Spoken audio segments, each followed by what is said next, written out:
Man, but what a bout between the first players, man. That Vanguard was kind of nuts. But going into it, MenRD versus Boost, this is going to be like quite the matchup, right? We've seen Boost take down MenRD for a very important spot too in like World Warriors, if I'm not mistaken.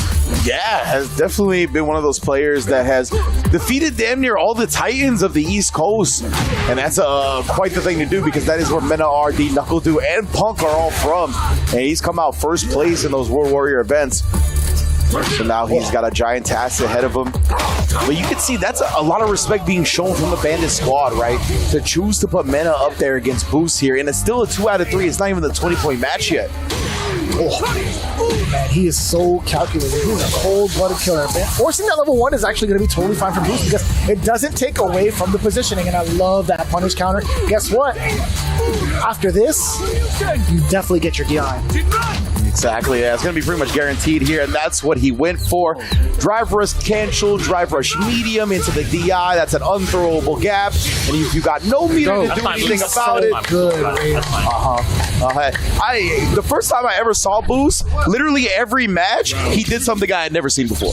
Like, the tech he's got with his characters on a different level. I think his overall game sense, too. He knew he had to get a little bit of extra chip damage to ensure all of that sequence killed, and that side was just kind of nuts. When RD just kind of like passing through as if he were a ghost. Yeah, that's one of those things, right? You can bait out people looking for the DPOS on the drive rush cancels with Blanca by doing the hop through. That's how MenRD started this round, and man, he has not let up yet. But Boost waking up with the stand medium punch. 5-frame normal, he's just calling out his opponent's tendencies with it, the slightly delayed buttons. That's fine. Yeah, indeed. In the scrubs. But I always get reminded of the hospital outfit when it comes to Kenan this color. Yeah, that is fair. Yeah. Got that tin of blue. See if he's going to get surgical on MenRD. I didn't realize it was like that. Yeah. Costume Warners. That's all the hardworking Warners. Straight up. This is a really good costume for Cloud9, by the way. Oh, yeah, that's a good point. It makes a lot of sense. Yeah, Boost is a professional for that one. Yeah. Like, again, showing us something new every day. And again, both of these players trying to parry back and forth here. Nobody can find the perfect version, though. It's going to lead MenRD into a throw loop. In the corner right there, he tried to bait something out. Instead, drive rush cancel into the overhead. Whoa. Long distance connection right there. Didn't actually punish the backdash. Tough to do so. Looking for a lifeline. Boost does have at least 2 bars to his name. MenRD has all the life for them. What up, Boost? Take it slow. Vamos. The cash, I should say, from the SA. Off of that to confirm it. Either way, hit or block, I think it's yeah, most definitely.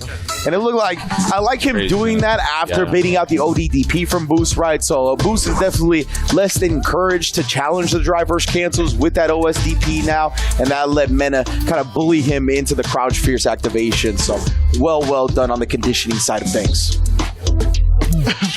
It truly is the ultimate test for Cloud9 as well as Boost. Boost is getting a couple of words from his teammates as well. But again, I think in a long set, Boost has had the upper hand against MenRD in a 3 out of 5 scenario. But I think this is one of those moments where the Bandits camp really shines as tacticians as well, like forcing a player like... Actually, no, MenRD is kind of like forcing this too. I want to say he's had so much time to kind of like reiterate and delivering over matches against Boost that he's gotten like the upper hand already, or at least has a different outlook on the matchup. So, oh man, and he's called out some player habits of Boost nice and early, right? We saw the command grab getting past the fireball. We saw the bait out on the ODDP OS, put him in the mix right there, and Boost finally finds a successful reversal and a parry as well. Chase him down with the run Tatsu. Optimal starter here. It is still heavily scaled, but nonetheless. We'll try to cover the level 1 wake up. That was really smart because Mena would have burned himself out if he went with OD Blanca Ball.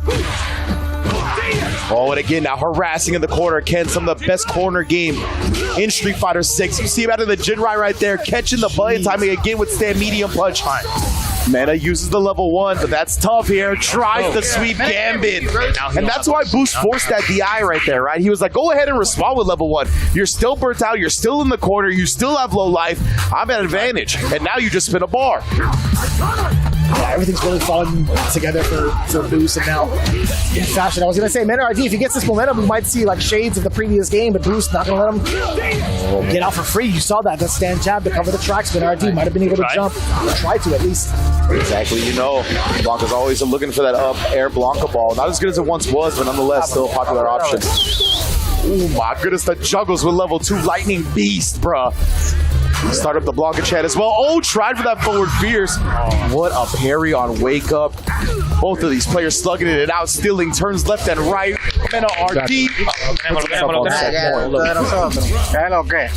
Still managing 3 bars to his name. Boost is going to have a very, very strong start if he manages to get the hit. But instead, it's MenaRD taking a paint from Noah's book. Drive rush forward, low forward. Oh my goodness, scratching the ankles. And this is tough for Boost. No more safety net. He can't afford a round loss here. Excuse me. Knocking on the door just a little bit. MenaRD not going to be shaken up on defense. Now he's playing the game where he wants to straight up, at least with the fireballs. You can see it in his position. You can see it from the normal selection. But it's Boost keeping it real ambiguous as to when he wants to throw out that fireball. Mena's like, you know what? I'm tired of playing these games. I got 2 bars to my name. I also have a drive rush. If I can get this confirmed into the big beast, it might be lights out. Indeed, right? Yeah, he's trying to force the issue a little bit more now. His drive rush cut off at the pass this time. Back to the patience for MenaRD. Knows time is on his side, right? Life lead. Beautiful Lightning Beast force.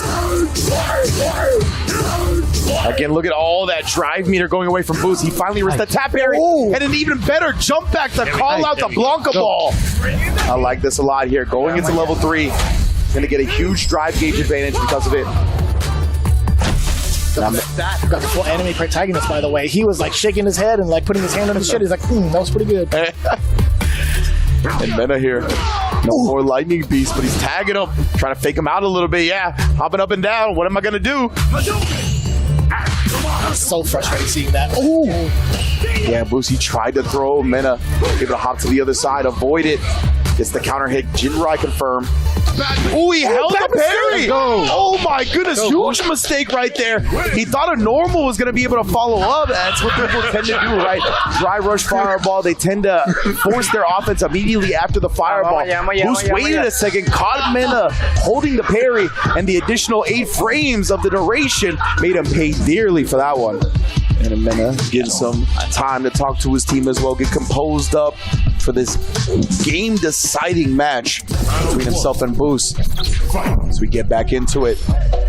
Hefty amount of words coming in from the Cloud9 camp. I think that was Lex coming in to talk to Boost about the things he did right and to maybe highlight some more of the weaknesses against MenaRD. I think he's had a lot of experience too in this matchup and also against the player himself, so we'll see how that plays out. Right now, MenaRD in full control. The back movement to keep Boost in place. Oh, the uppercut is eating a lot of damage. Starting things off with the DI. Double down. He tried to trade all that drive meter, and look at this, right? He would have been burnt out in this sequence if he didn't get hit. What? Yeah, I'm not sure.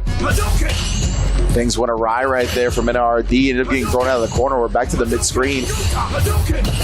Boost. Yeah, he's trying to bait out something with that drive rush fireball. Catch MenaRD checking it.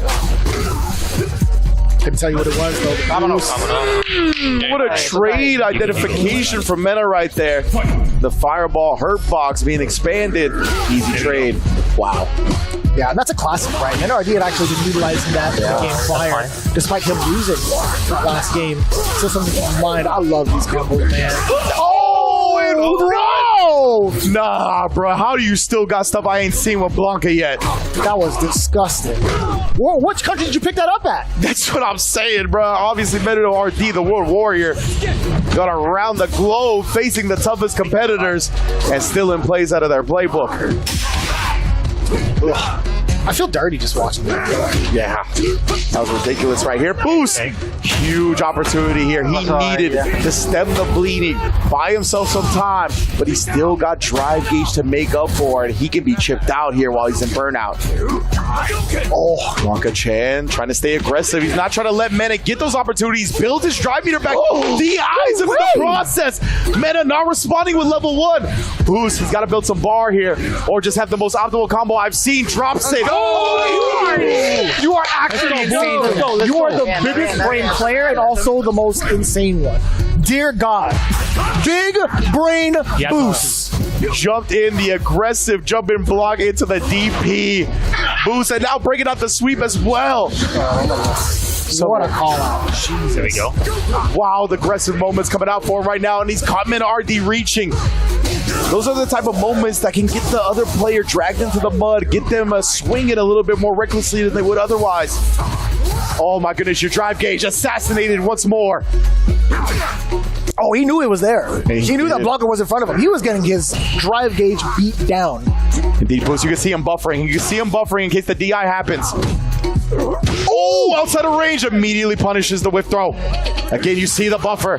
Has his drive gauge back now. Walks up and throws the overhead attempt. You're good.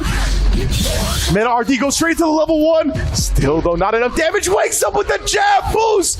Not a fear, not an ounce of fear in his heart. Goes with the DI. Knew it was guaranteed. C9 Boost taking down the captain of Bandits, Meta RD. This is a different side of Boost that we've never really been exposed to. Wow. He has been in full study mode in preparation for all of these matches. I'm calling him Boost Wayne. Yeah. This guy is definitely the Street Fighter Batman. He is the new age Batman. Boost Wayne, the millionaire when it comes to the big brain IQ decision making. It's incredible. It's incredible. The utility belt has all the answers, fam. Well, what a way to pull out that victory. Like I said, not an ounce of fear in this man's soul. Waking up, pressing buttons in the face of Evo Japan champion, Capcom Cup two-time champion Meta RD. Boost letting y'all know it's not just online. He really does this no matter the environment. It's crazy, man. He flung his Boosterang right in front of Meta RD's face. He wasn't even ready for the OD uppercut.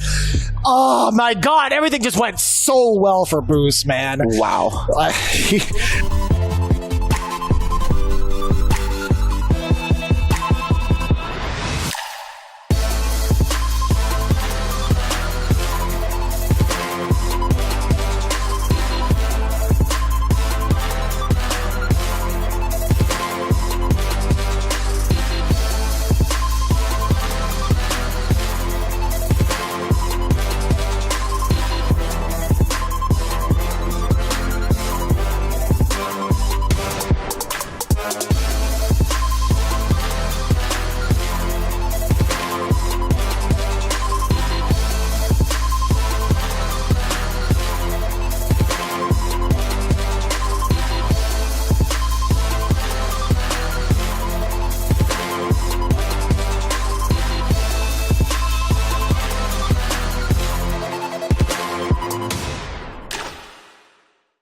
American Street Fighter League World Champions. Got a nice ring to it, don't you? We are the champions of football, baseball, and now Street Fighter League World Champions. And the Street Fighter community, they like to play and call us the land of the free. Well, you know what? We all free. The only land free to call ourselves home of the Street Fighter League World Champions. Rob, I'm Dominican. Okay, all right. Welcome to Street Fighter League US. This is the home of the champions, baby. This is where the best players from around the world converge to do battle for your viewing entertainment. You have the hot-blooded newcomers looking to make a name for themselves. And of course, you got the OGs looking to add another notch to their belt in their illustrious careers. 6 teams have entered to battle, but only one is going to make it to that world stage. Ladies and gentlemen, it is time for Street Fighter League US. Welcome to week 3 of Street Fighter League. I'm your host, Hollywood RobTV, and I am joined with 2 of the greatest in the game today. To my right, I have the voice of Street Fighter, the man himself, Vicious. And to my left, fresh off of a phenomenal Stage Jam Slam just a few weeks ago, the man himself, Say Jam. What's going on with you, Brody? I'm doing well. How about you? I'm feeling phenomenal. Well, I was going to ask, how are the first couple of weeks been? I've been an outsider, taking kind of a perusing from the outside. I know the bald eagle of commentary was here, and you were here, so how are things going? Oh, man, the first 2 weeks have actually been absolutely insane. Did you expect FlyQuest to be the #1 squad? So, to a certain degree, we kind of talked about our predictions as to who's going to make it into the top spots. I had a strong feeling that FlyQuest would have been in that position. I just didn't expect it to go in that fashion because I didn't actually get to see who was facing off against who in week 1 and in week 2. The fact that we had both of our high picks facing off against each other mad early was what really took me by surprise. FlyQuest taking it over Cloud9 thus far has been a really, really interesting kind of development. So we'll see how that goes, though. We still have plenty more weeks to come here in Street Fighter League. Shopify Rebellion actually got demolished by FlyQuest. That is my team to win it all. I'm still not jumping off the bandwagon, but I'm not going to lie, FlyQuest is looking insane. I would say from a player story standpoint, Brutus has been the most exciting player for me to watch up to this point because his first match ever on Street Fighter League, he has to go up against Punk in the anchor spot. He went up 2-0. Punk ended up getting him, but it does clearly show that, one, his team is confident enough to play him in that spot, and he is ready to deliver. Bandits being down in 4th place, I think that is a bit surprising, but again, it is only 2 weeks, and one of the biggest things is they have Cabba looking phenomenal. He played in the anchor spot for his first time ever on Street Fighter League in all these 4 years and smoked the competition. Cabba's looking strong. I was going to say that anchor spot is such a rough spot, too, because so many of these teams, especially you mentioned the FlyQuest team being the favorite, at the end of the day, you got to be Punk, right? That's a brutal person to just have to put in that spot every single time, and it's can your team just beat this guy? And the answer is if he's playing his best, no, right? No. Almost nobody in the world can beat him. On top of that, I think one of the biggest things that we talked about with the teams and how they've pretty much formed themselves, the biggest thing that Punk was looking for was for someone to kind of take his place as the anchor, to kind of fill that role just in case he's not going to be able to perform. Right. And he's had that faith within Shine as well as ChrisCCH, primarily ChrisCCH. He's talked a lot about him. He's given him a lot of praise. It's you know what, I think he could be that guy, especially with his character right now with Ed, to be the big threats for the anchor positioning. Now, that said, ladies and gentlemen, we need to make sure you know exactly how this format works here on Street Fighter League. Each team has 4 players. The away team submits their player order ahead of time, while the home team gets the opportunity to counterpick their player order. Teams are going to play 3 consecutive matches with an extra match available as a tiebreaker. The first player match is 10 points. Second player match is 10 points as well. And then the third match is where you got to put in your big dog. You know what I'm saying? Somebody who ain't scared of the bright lights. 20 points on the line. And if things are all tied, then we have a 1-to-1 battle for 5 points as the tiebreaker. The team with the most points at the end of the team battle wins, and the top 4 teams with the highest number of points at the end of the season are going to make it into the Street Fighter League Pro-US finals, which are going to actually be held offline. That's right, the finals are going to be happening in January with all of the details coming up real soon as to where to get the tickets. Now, with everything said and done thus far, we have to talk about what's on the line actually. $75,000 in totality, with $60K going to first place and $15 going to second place. But overall, not only do they get the prestigious title of champion of Street Fighter League US, but they also get the chance to face off against the other competitors with Street Fighter League EU as well as Street Fighter League Japan over at the Capcom Cup happening towards the beginning of March, on March 9th specifically, for Street Fighter League World Championships. So, Sejam, please let the people know what matches that we actually have for them today on week 3 of Street Fighter League. Yeah, week 3, we got some sick matches coming up. Our very first match of the day, we're going to be kicking things off with Bandits up against Red Rooster. You're just talking about that Bandit squad being down there in 4th place, so I'm very curious to see how they're playing there. Cloud9 up against Shopify Rebellion, and our last match, of course, FlyQuest versus Fighting Spirit.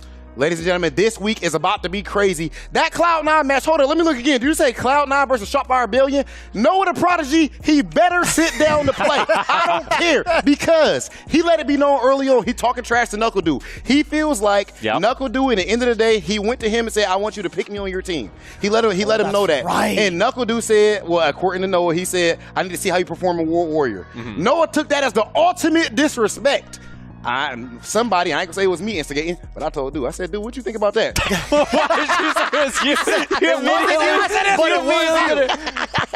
He said, I'm not gonna say who it was. I went right to him and said, he says you suck. And he says you're bad, and he doesn't like the way you dress. But KnuckleDu said, in the end of the day, if KnuckleDu sits down, no other prodigy knows better than to sit in that other seat. So we're going to see if we actually get that matchup, and there's so many more storylines. Ladies and gentlemen, you do not want to miss it. The best Street Fighter action in the world, only here on Street Fighter League.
Welcome back. This is week 3 of Street Fighter League Pro-US. Sajam is our special guest for this week and upcoming weeks, for a matter of fact.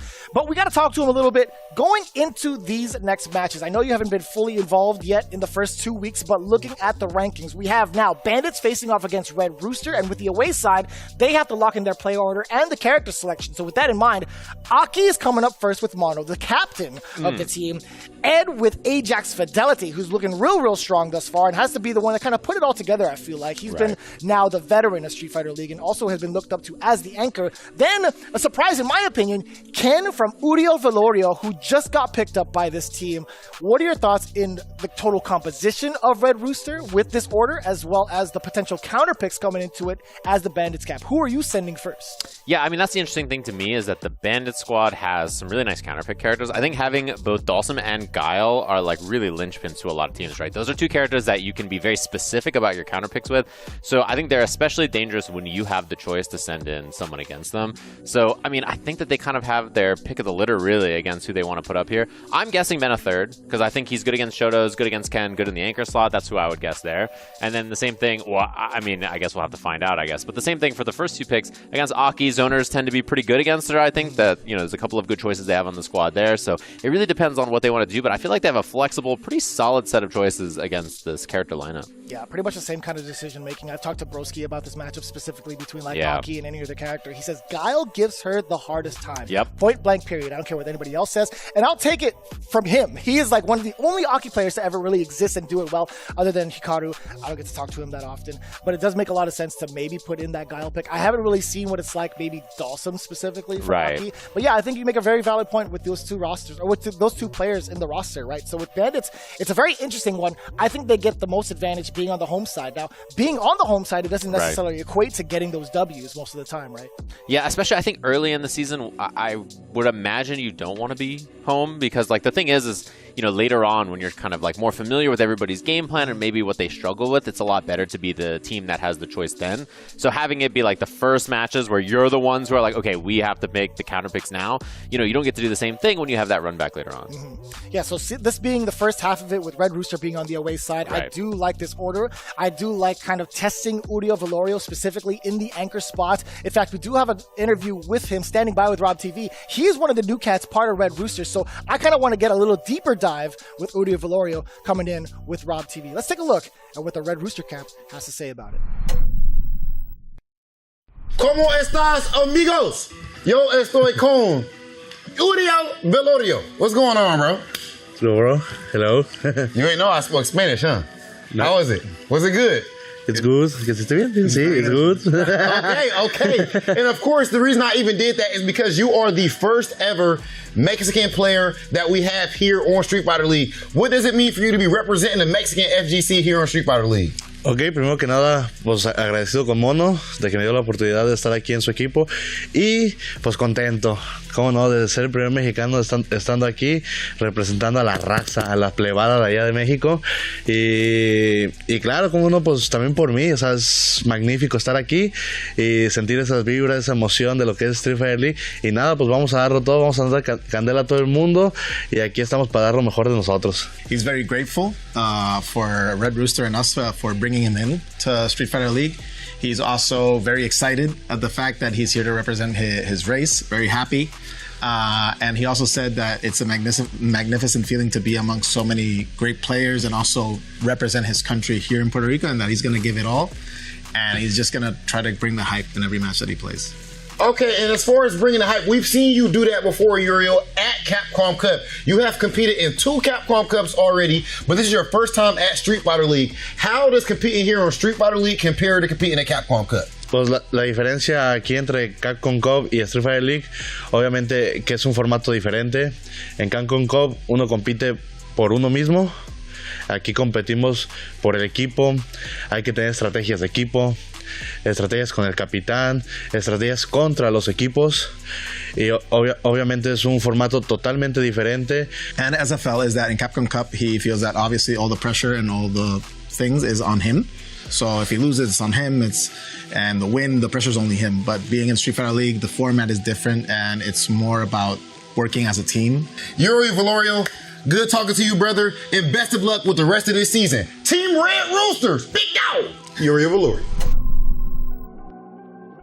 Hi, there you have it, of course. And yeah, I love the point about the strategy being so different in this because obviously SFL has a pretty different format. I mean, even in this case, their team has a Zengi player that they didn't put up yet for anything, right? Which makes a lot of sense because when you're thinking about this, you have that kind of counter pick situation and you have the Dalsum on the other side against the Zangief. And like, you know, it's a pretty scary person to put up there because you know you're just going to stick that right in front of them. So the strategic part about this is such an interesting part. And I think it's the coolest part about SFL to me is, you know, the way that you put together these teams and then kind of like put them in the right spots to find their success. We'll see if that exactly equates to success, right? I think that's going to be like the more fun parts of just watching how the away and home team kind of develops themselves as the time goes on and looking into it as well. Like we've seen a lot of the times when it comes to the composition of some of these teams, who is going to step up to the plate as the anchor spot. As RobTV had mentioned at the top of the show, Cabba finally getting his very first anchor position and actually getting the big W. In fact, we do have Cabba standing by to kind of ask him how he feels right now going into week 3. I know there's a lot of pressure, I feel like, from the Bandits camp because they are the current champs of the world, not even just for Street Fighter League US. Let's take a look at what RobTV has in mind for us with Cabba and Bandits.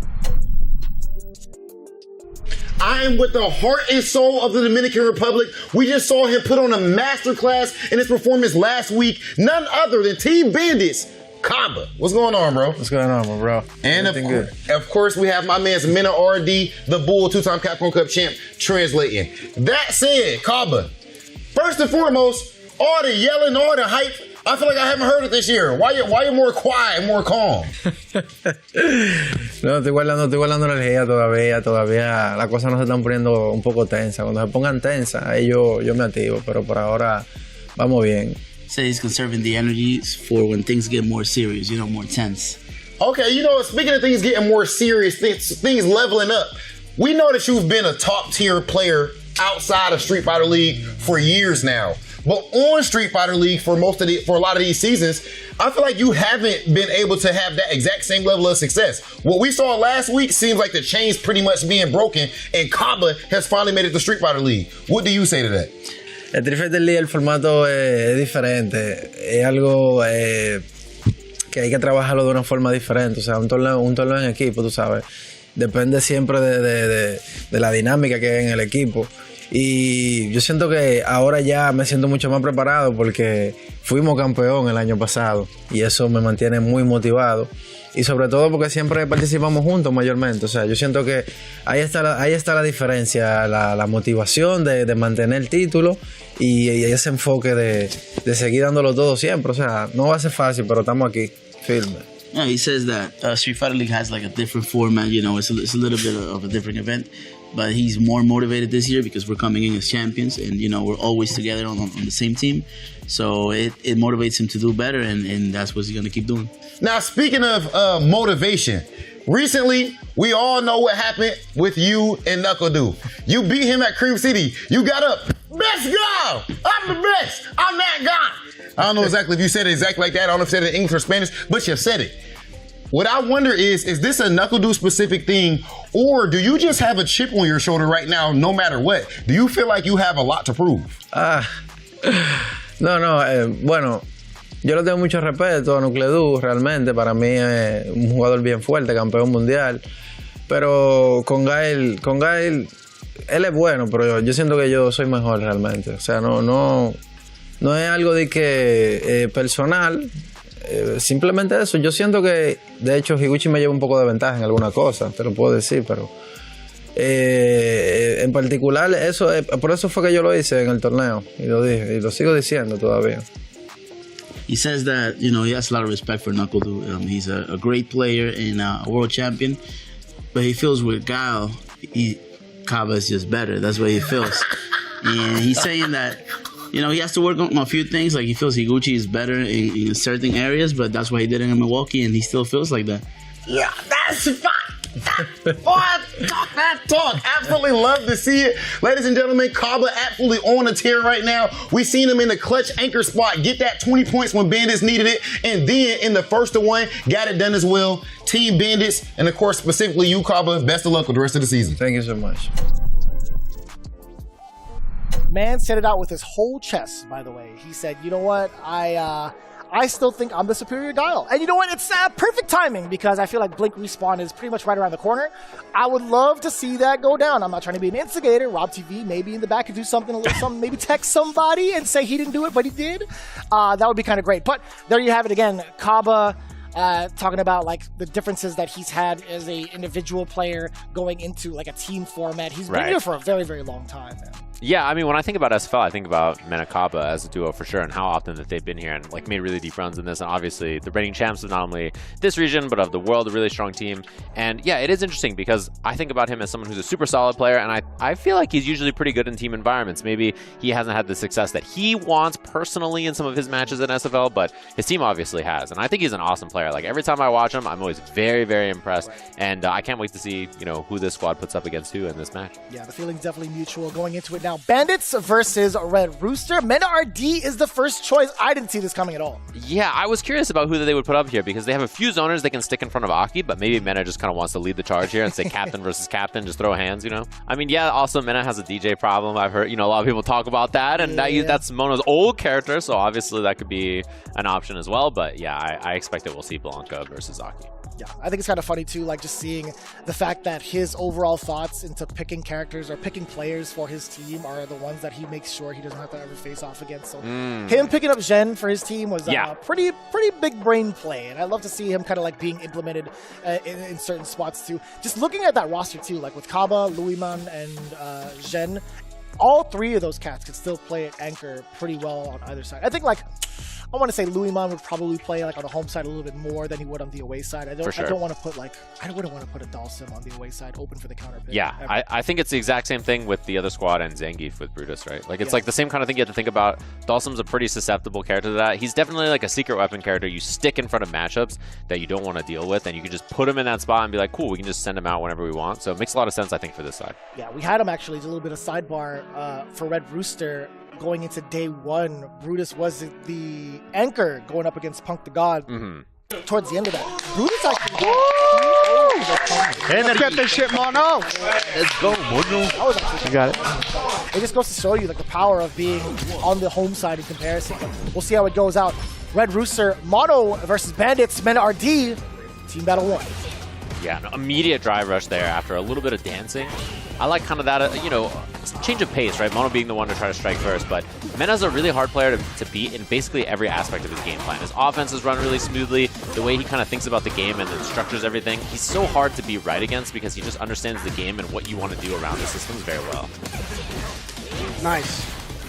To the driver forward from Aki to the low medium kick, a great poking tool, but Men RD has gotten so much damage just based off of his throws alone. And now mixing up the approach too. The last couple of times Men RD had just gone for drive rush throw and back-to-back throws. Mono is taking so much damage. Again, man, throw's got to be the MVP of this round. Yeah, and I mean, this is the thing, right? Like this character, her defensive options are weak to throw. It's an option that you want to represent like pretty often, and honestly, I mean, I like that he did it so much there because it just says, hey, please start teching, right? And he was looking for it right there.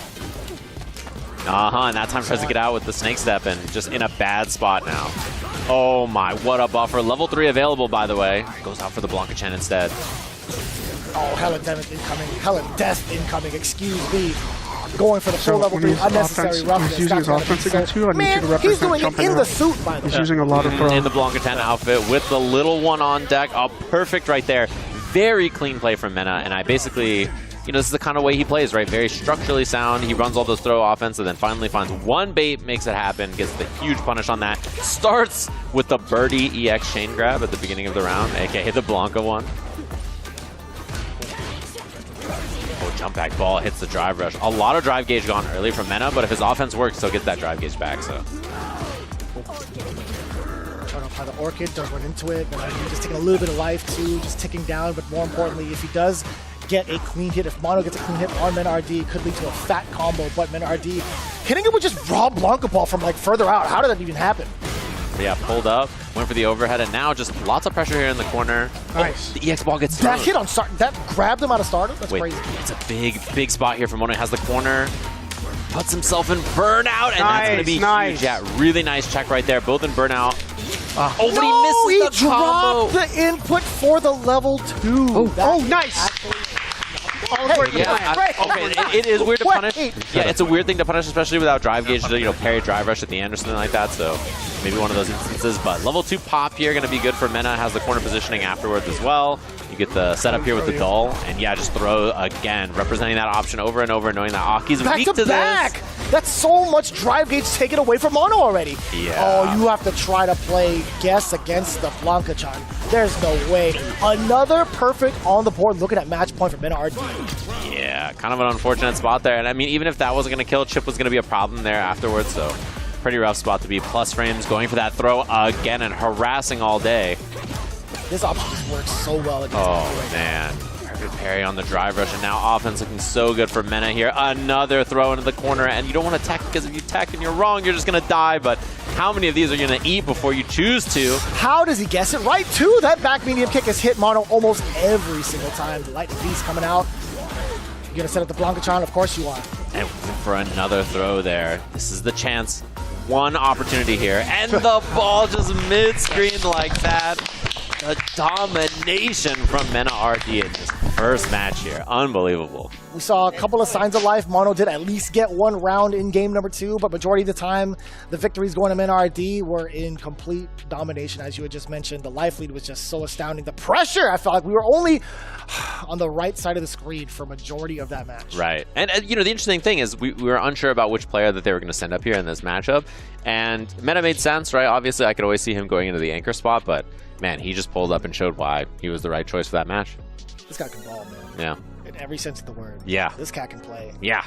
He's pretty good. It turns out this guy's pretty good at the video game. He be gaming, that is for sure.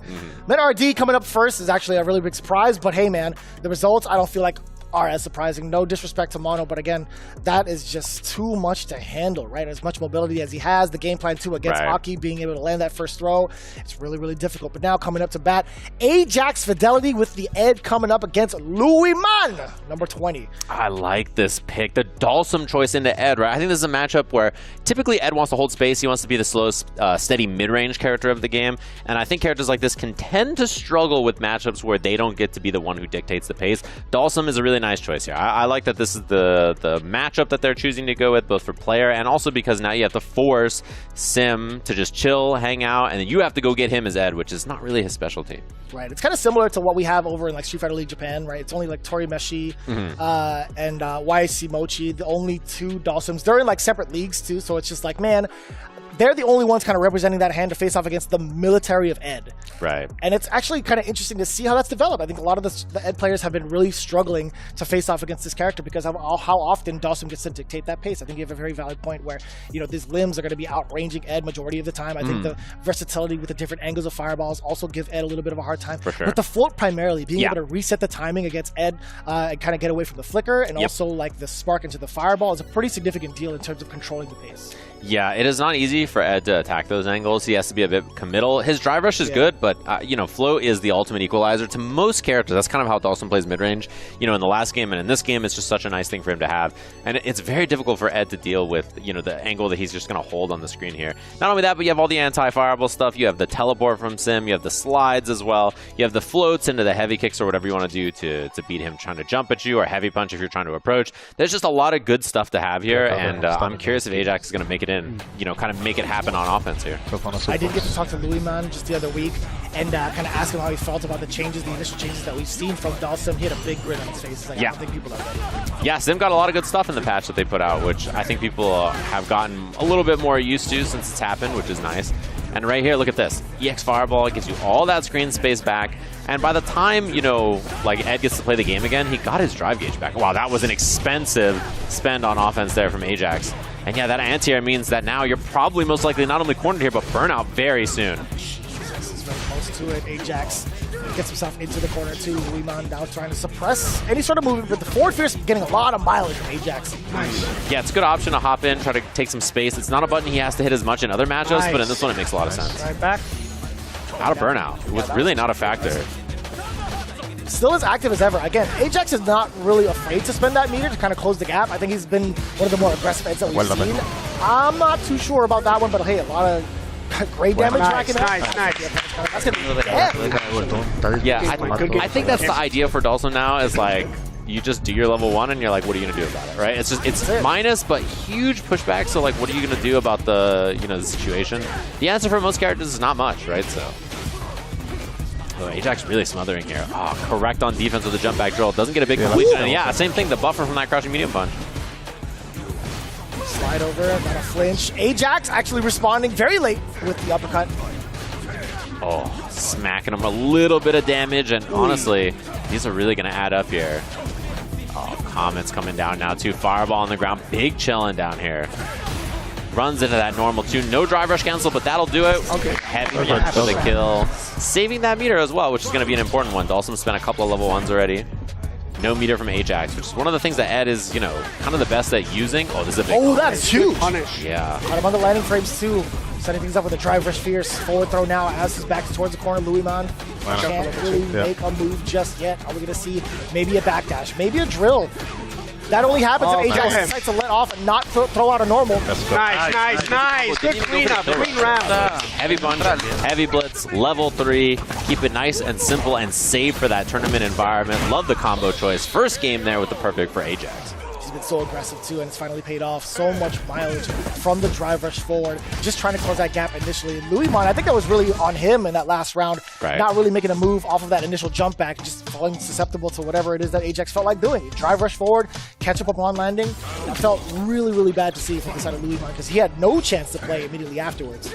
Yeah, typically that's kind of what you expect in this matchup. Oh my, Ajax doing a good job pushing the pace though. It's not easy to do against Sim in general. I think particularly for this character, nice. The combo off this side swap and went for the bait.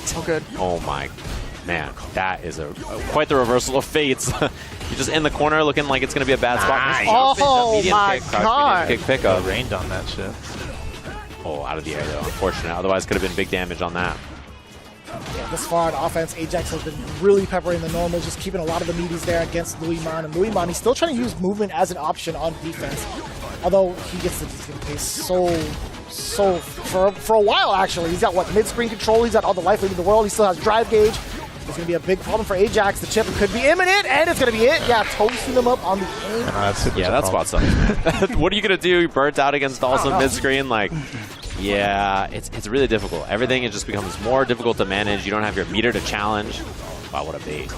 And that's kind of what you need to do as Dawson. You need to frustrate someone, put them in burnout, kind of just, take advantage of it, use those awesome neutral tools that you have to slow the pace of the match down. Nice pickup again. God, that's so cool. Dude, that is actually a sick combo. I know it's not like something crazy, but he kicks you 3 times into a sweep. It's pretty cool. Dawson makes you hype for a 3-hit combo. You're like, all right, that was pretty cool. Oh, that's a big find, though. Finally has some offense here. Is there a button? It looked like it. It was a throw. Oh, man, out of the corner. Now you're big chilling here, too, if you're a Louman. You just hang out, anti-air, look for chip. Don't have to commit to too much. Yeah, just big vibe, and although that's a huge find for Ajax, just the mash out on the jab. What a piece, just like that. He's really earning his keep. I gotta say, like, a lot of the times we kind of talk about the relationship between Mena RD and Louman. Mena has said it a bunch of times over. I wouldn't have had him on my team if he didn't earn it. And it feels like right now, the way he's been playing in some of these weekly events, he's definitely earned that spot. Yeah, he's super solid. And this is a really nice character matchup to have. Particularly, you mentioned the Army of Eds. There's so many Ed players around in this, right? So, both in this and Japan, this character is really popular. If you want to play a mid-range, kind of footsie character, I mean, he's the one to play in this season. Punish on that. Head damage on the drive versus punish. Not super high, but he gets a safe jump. That trade-off could have been a little bit worse. Out of there, but ready for it. And the juggle was high enough for him to get the light punch blitz after. Get him off. Get that drive reversal in. Spark being able to reset that timing. We talked about that float. Louman kind of avoid some of the fireballs. Now he's hailing a forward into the uppercut. Past the fireball. I love that. The reaction and the idea alone from Ajax Fidelity. Now look at that match. Nice, good start. Everything's off very aggressively yet again, as he should. Oh, that's a big block. He can get a side swap here as well, which is huge for Sim. This is a rough spot for Ed now. Down a lot of drive gauge. Empty jump. I love the idea. Christ. Who flinched? Oh, definitely us. We both flinched, I think, on that one. Oh, that roundhouse just occupies so much of that space, too. Ajax is going to find a way around it. I love the charge flicker. We haven't seen that too much, and there hasn't been a lot of drive impacts or threats on it yet, so. Ooh, that drive gauge. Waiting for the anti-air. Missed the DP. You saw the whiff jab. Oh, no. This is a rough spot. It just hits heavy punch. Very scary stuff. But final game, final round between these two, just like that. Hell yeah. That's what I'm talking about. 3 bars to both their names. Let me see the blood. Let me see the fist flying, dude. Who gets that first big hit? Oh, this is big now, too. Sim adding up on that damage. The fireball's out for the shield to protect himself on the way in. Drive gauge back to full already, so he can just do it again soon. Oh, drive rush in, gets stuffed. Drills space really well there as well. Forward Fierce does find the connection. Ajax, what do you do about after this level 1? Do you drive on forward? Yes, you do. Forward throw. What's the meaty situation like? Oh, reversal jab, even on hit right there, and almost burnt out his Ed, so he's going to have to find a way to spend some meter soon. Yeah, you see, going for that crouching heavy kick into the light flicker. This is big. Level 3 gives him all his drive gauge back. Not quite the kill, but a really good spot here for Ajax. Drive reversal. Good fix on him there. The drive reversal does count. Louman creating some space for himself. Ajax, Oh what do you do when he's airborne like that? You can't let the bald man fly like that. Oh, and he's burnt out. Critical art could be a big problem. The chip is imminent. He's going to get it. He sure does. Louman, insane rebuttal coming in and out of the corner. Yeah, he had that nice bait on the DP and then the crouching heavy punch drive rush. I was expecting a big combo off that. Didn't get anything wild, like you said, and the bald man was flying. And Dawson was as well. You know, it was very, very exciting right there for sure. You did a little dab on him, is that what you did? That's what it was. Little flying on in. Very well played, though. That was a scrambly, weird spot. I was really impressed with how Ajax played that, actually. I think that's not an easy matchup to fight, and I think he played super, super well. He really put Louman in a couple of rough spots, like, honestly, uncomfortable positions as Dawson, which is sort of not what you expect in that matchup, so really impressive play. And kudos to Louman, man. One of the biggest things that I do like to emphasize is how well people kind of like take certain situations. Right. Sure, it could be a little bit mundane to kind of take throw after throw after throw, but Ajax has been giving him so many different looks in between different rounds, right? So the options that Louman had on defense were ever so impressive too. I mean, like Dawson, he has access to a teleport. Sure, he has different ways to kind of like get himself out of the corner from the air, but still, it's so difficult. Even the drill, the dive kick, be a really big nuisance to kind of deal with if those throws happen. But Louman also making the right decisions overall have been very, very impressive on both ends. I really, really enjoyed that show, defense and offense for. Yeah, and I mean, this is a grind of a matchup too. To be in the last spot, to have to win this many games against Guile, as Ken, you know, trying to approach in this, it could be kind of a bit of a grind to get in there against, I think, most characters against Guile, but yeah, I mean, I'm very curious about this, and I also think Cabba, you know, pulling up, he's a really solid, well-rounded player. He's tough to beat, basically for anybody, right? He's a world-class competitor, so we'll have to see if Uriel's ready to just pull up, get the job done here. He has a lot of tricky stuff. I feel like he's a player that has a lot of, you know, he can play solid, he can play tricky, he can play scrappy, he can play just like very fundamental. He has a lot of ways to play, and he's got those like tricky DI resets he likes to do a lot in the corner. Man. He loves that kind of stuff. So those are the kinds of things you have to scout if you're team Bandits here, and particularly if you're. I've never been more afraid of stuff setups in my life than Right. watching Uriel. Yeah, he's got a lot of tricky stuff that he likes to do. And I think Ken has a lot of opportunity to do that kind of stuff, right? So love that right there. Immediate flash kick right through. And, you know, fireball drive rush, it's the goods. That's how you have to approach in a matchup like this. And a big bait right away, stripping the drive gauge. Love that choice right there. This spot sucks, man. Dealing with Jin Rise and Dragon Lashes in the corner when you're burnt out against Ken, it's not an easy place to be. Just like that. Uriel just needed one more throw to get that first round. Pretty aggressive, I must say. That the OD fireball, just being able to strip away Guile's booms. Okay, that was actually mad far. That actually is mad unfortunate that the rest of it didn't hit. Yeah, didn't go for the launcher, actually. I'm surprised about the follow-up. This is a bad spot now, again, too. In the corner, guess for the round pretty soon here. Ken about to have 3 meters and has full drive gauge to extend. Actually had the hit for a second there. And yeah, that's a guaranteed punish on the Jinrai. Also gives you a lot of space, so good for Cabba. The drive impact, he just sends it, and he's able to build the level 3. This should be an easy peasy cash out. Fucking clean, Uriel. Yeah. Man, the drive rush at the tip of like the DI that hit. That is rough. Uriel Velorio, you literally preface it with, man, he could be really tricky with some of the DI setups. That one I felt like was plain as day. It's like, he's coming at me, I gotta be prepared for it. Uh-oh, I'm over 30, this is gonna hit me. Yeah, that's what happens, man. Is Cabba over 30?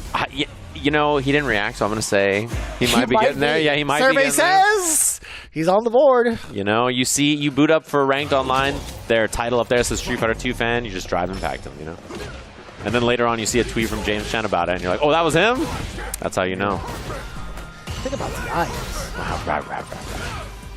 The way my brain works, I just can't drive impact him back. That's me too, James. Don't worry. I love James. That's me too. It doesn't matter what monitor I have, it's just going to be like so bad for me. He didn't DI that back either. I mean, maybe that's the strat. Nice. James Chen strats here in Street Fighter League. Oh, too far. Little walk back. Stripping the drive gauge, level 1, sets up the fireball. It's very scary though if whoever builds 2 drive gauge first here, basically that run DP. Oh man. Oh, he's trying to get in. A lot of boots. Right into the center. Oh, that was actually mad awkward. That could have been towards the such an awkward angle too. Look at Guile moves with that low move. It's so deceptive. Like slightly moves forward. It's so weird and low profiles like crazy. A lot of time you can get flash kick after 2, even if you jump it. Even if it's on the other side. Holding space a lot better though so far. Yeah, and that is all your drive gauge, but the offense right into the corner. So if this works out, could be good here. Wow, light kick into the heavy Dragon Lash. I like that idea. He's kind of tricky when it comes to stealing turns, man. Yeah. Safe jump here, stripping drive gauge. Very close to being burnt, and I love the jump. Good read. And the backdash. Excellent read right back. A rebuttal from Cabba, level 1. Set up with maybe a Sonic Crossbow. It's going to be a regular boom. Then the cross comes out just in case he tries to run DP again. And yeah, the solid lockdown, medium kick to stop the air approach. Or so we thought. You might have just died. Okay, maybe not. Not with this combo, for sure. Didn't spend the level 3 on this and now has no level 2. Chip is a big problem. Oh no, Gao's gonna win this. Yeah, he was forced, right? Gao was gonna win the fireball, the Sonic Blade into the boom, so forced into that run DP to try to make it through the fireball. That was actually kind of crazy. Was there? Oh, man, see, this is why I need like the replays, right? Going into it, like you just kind of see what other route he could have taken to go into level 3. Replay takeover, that's what it's for. It's so sick. Yeah, replay takeover is so sick. I'm still losing to those matchups that I play, but man, it still feels cool. Yeah, it's good to know that there's a reality. It's like when you're in the shower and you're like, oh, you know what I could have said? And then it's like that in real life. You can just check and go back and see what you could have done as a better combo. I like the side swap here. Oh, jump in, but if it was a heavy kick, it would have been good. Yeah, I don't know about the fierce though. Yeah, maybe not on back roll. We've seen Ryukichi actually kind of do something like that, but actually just go for like a double dash forward for the pressure more so than kind of like the damage. He just wants to optimize that situation, like threatening with BD, getting the side switch, etc. Yeah, prioritizing the like knockdown pressure, I think is not a bad idea for sure. Stripping that drive gauge. That's the problem. Like, all right, so you block Jinrai and then you EXT.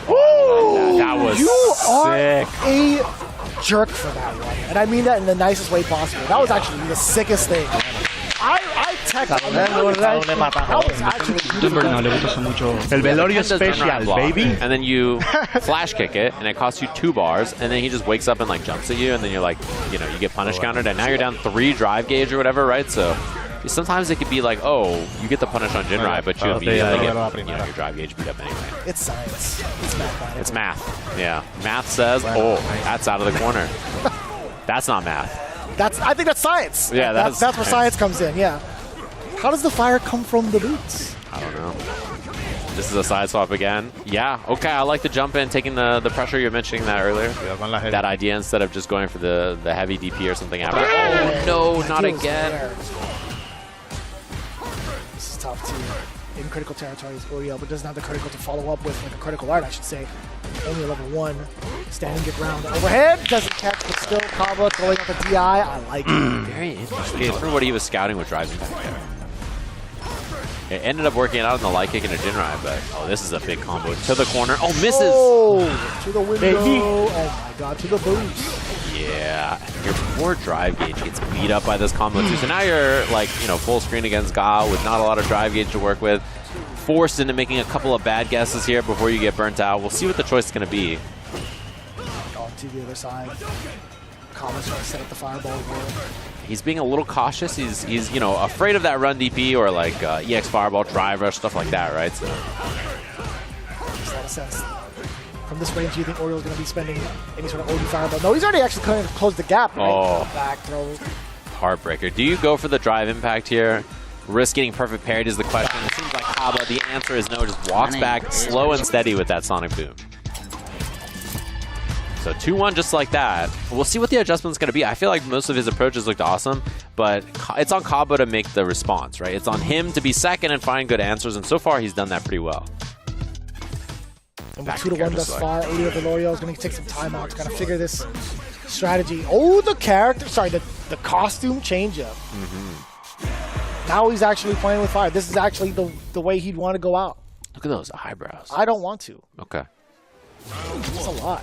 Yeah, there's a lot going on there. Too much. I just don't understand like why like the rest of his hair is like a different color than his eyebrows are just like jet black. He must bleach it, right? 100%. But bleaching your facial hair is like yeah, that's a lot. Seems like a lot. That's a lot. Oh, punish. Yeah. Gambling with those dragon lashes. I think, you know, it's just kind of the thing you feel like you have to do against Guile sometimes. Yo, he just swayed out of the way. The backdash away from the stand roundhouse. This guy Cabba, he's moving. He had the Guile just cool. He just like, got out of there. He's like, whatever. Yeah. I didn't know he could move like that. chilling. Man, Cabba is holding down back and vibing. Doesn't need to overextend. He can just throw out some of the Sonic boots. He has the normal kind of free for stuff. Uriel gets closer. Just looking like the Cabba round that that he's been looking for the entire set. Yeah, and when you fight a Guile that's locked in like this, it really just feels like, what am I supposed to do? You know what I mean? Like, what do you want from me, game? What are you supposed to do? Yeah, you're just like, what is my objective here? How am I going to beat this guy? Overhead is blocked. The moments of aggression coming in from Cabba, I think Uriel does a pretty decent job of staving off the offense. Oh! Oh no! No, that I will lunch! It hurts your brain. Oh, that's big though. Take the corner here. Double dash, yeah, going for offense now. This is a huge chance for Uriel here. Heavy Jinrai that time. Notice there was no EX flash kick. Very smart. Oh. Wow, he's really testing him. Jesus. One hit can do it though. All he needs is one. Had the jab hit, didn't go for it. In burnout now. Uh-oh. Cabba with the hit. Getting a little bit too overzealous with some of those jabs, man. And chip is now going to be a problem quite soon as well. Oh, you know that's roundhouse the solid puncher. No way. Big chillin'. Cabba had that look on his face like, this guy thought. Very, very smart stuff. Obviously, that was the gamble he needed, right? He needed something like that to get the job done. Cabba, solid. The rock for this team in that anchor position. Looking very, very good and clutching things up here for Bandits. You say The Rock, but I feel like Guile looks more like Triple H. Okay, I can see that. He's definitely got the Hunter Hearst helmet kind of like hair. He's got the attire. It's the chaps, too, on top of that. But no, he's definitely been The Rock, though. I will say that as the anchor spot. No pun intended, I got to say, man, that's been pretty impressive to see Cabba taking back-to-back Ws, 20 points for Team Bandits in Week 2 and in Week 3. Yeah, very, very impressive stuff for sure. And he looked like there were some things that he had to deal with in the matchup that were, throwing him off. And obviously this is a really strong player, just kind of sending these really strong options at him and just being like, what up? Can you handle this? Can you stop this? And the answer was yes, Cabba was ready. He was just very solid, very patient, didn't get caught in slugfest and stuff like that against Ken, which is kind of how he has to win the matchup, right? He has to make things scrambly or weird.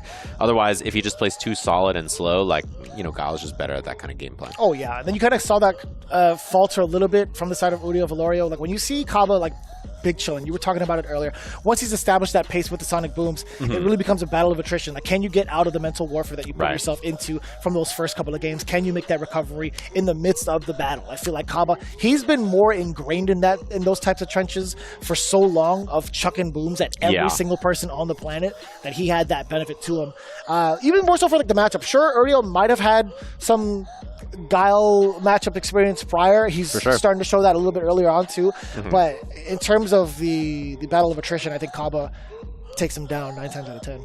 Yeah, it's a tough one for sure. You have to make things scrambly and kind of force that offense. And he did a good job of that. And I think one thing about Uriel as well is he has lots of like really kind of him-specific tricks and things that he has that you have to like adjust to.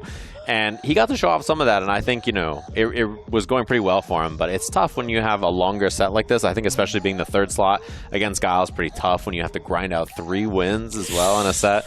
That is... It's hard, man. Yeah, that's even not an easy from a viewer standpoint, it's like, man, this is a grind fest. Yeah, for sure. But yeah, those are the results. Cabba really stepping up to the plate, really elevating his gameplay, being a crucial part of the Bandit squad as the anchor. And speaking of elevating the rest of the gameplay, you can elevate your viewing experience with the Asus ROG monitors that the players are using here at Street Fighter League, featuring stunning visuals, ultra-fast refresh rates, and ergonomic designs. They're perfect for gamers and professionals alike. Be sure to visit asus.com to find your ideal display today. Yeah, and of course, the SteelSeries Arctis Nova Pro is the official headset of the Street Fighter League US, enhanced with premium, high-fidelity drivers and Sonar software. The Nova Pro is ideal for any fight you take on it. You can get yourself both a headset and a monitor from our 2 lovely partners working with us here at Street Fighter League. Truly another W, big one for the side of the Bandits camp. Red Rooster still needs to find a way to bring it all together, but it is rather early still. It is only week 3. Let's take a look at what the Bandits had to say with their big W, standing by with Roberto Television. And just like that, the champions, the returning Street Fighter League World Champs, Bandits, are back to form as they just destroyed Red Rooster 40 points to 0. Louman, your first time on Street Fighter League, your first time competing, what was that like? Well, I'm so happy to be here. First of all, thanks God, thanks the team Bandits, and I'm here representing the DR. I'm so happy that I was able to do good in my first match. Fidelity is a tough opponent, so I'm just happy that we worked hard since last night, starting the matches and everything, and we did good. We got the 40 points. How did it feel playing in this format versus playing in a regular singles tournament? Like, was it any different playing up there on that stage, knowing that your teammates were at your back? It's a different strategy, different perspective. So we gotta work as a team. I have never played like this before, so yeah, it's been working good. Having Chris, having all the team, the members with us. So I did really good. That's all I'm about. Love to see it. Okay, let me talk to my man's Minna RD to the bull.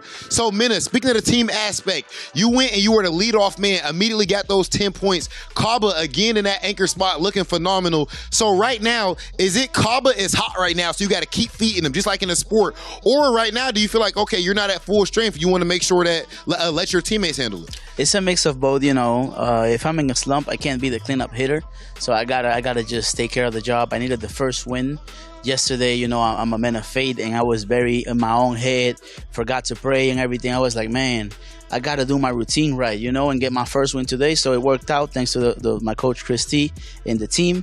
And then I was like, okay, let's do the strategy. Cabba is hot right now. He's amazing in the Chem matchup, so you got this. We trained, and he was like, I'm ready. And let's go. So as a team, everything worked perfectly. Jen is hot right now, and he was fine. He was like, if I got to take the bench, I'm asleep here. I got no issues with it. No problem. Yeah, love to see that energy, ladies and gentlemen. Team Bandits, the champs, are trying to do the impossible. They are trying to repeat, and it's looking like they are strong enough to do it. Fellas, best of luck with the rest of the season. And that said, we have more Street Fighter League action coming at you after this break.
Welcome back, everybody, to Street Fighter League third week action so far. We had our first match, which we just saw. Bandits clean things up 3-0. Very impressive stuff. I saw Robert Television had a lot to say about that. He's very aggressive about the way he talks about these beatdowns. We would say that it was charismatic, mostly. Charismatic. Like, we would say it was a very impressive 3-0 performance. He's called it a beatdown, and I was like, yeah, I mean, that's the correct way. I mean, honestly, he's right. But we have our next match coming up, of course, which is going to be a lovely one. And I can't wait to see how this goes. It's going to be Cloud9 and Shopify Rebellion. These two teams, I think, are very interesting. They have a lot of strong players on them. And I'm very curious about how they choose to like, meld everything together, because there's so many strong character matchups and player matchups that they have at their disposal here. So their first person that they're sending up is KnuckleDu with the Guile. Big surprise to me, genuinely. I feel like Du's always been in that anchor spot for a multitude of different seasons going into it. So seeing that right off the rip, I mean, with Cloud9, you have JB, Lex, Noah the Prodigy, and Boost. Honestly, I think Boost has had like the best success, I feel like, in regards to how he's been playing in some of the weekly events. Like, JB kind of could be a coin toss. I wouldn't trust the mirror match personally, and I always want to, this is me personally, I always want to save Noah the Prodigy for the more explosive rounds towards the end as the anchor, because he hasn't had that moment just yet. I mean, he's kind of like he could be like a lit fuse towards the end of it all and really show his dominance and really feel himself too. So I think just off the cut, Guile facing off against Boost would be my choice, at least for Cloud9 going into it. Very interesting, yeah. The second person they have is Dual Kevin, and then their anchor is going to be Hot Dog, is my understanding. Hot Diggity Duke, which I think makes a lot of sense for their squad, if not KnuckleDu. I like Hot Dog at the end there. He's a really solid player. Makes a lot of sense. He's got a couple of characters to swap between as well, but the Bison, which is the one he locks a lot of time, and then he has an Ed also that's really solid, right? And, for the other team, I think it's tough to choose who to send up in each of these spots if you're Cloud9. You mentioned Noah. Like, I don't even know who I would send Noah up against. Yeah, I mean, maybe KnuckleDu, honestly.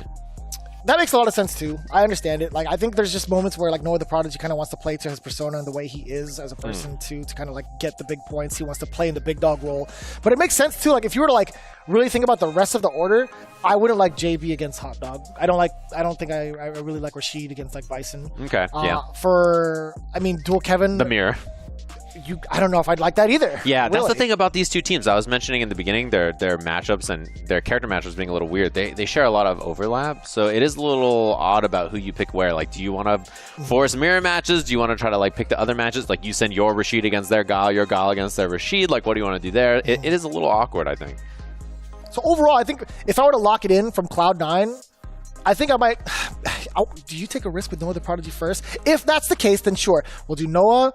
Then maybe I want to say like Boost, and then possibly like Lex towards the end. Okay, so no JB playing in this. I not for this one at least. Okay, very interesting. Yeah, I'm curious to see what their order is going to be. Honestly, I feel like there's so many ways that they could choose to do this, so it's really up to them and what they feel confident in.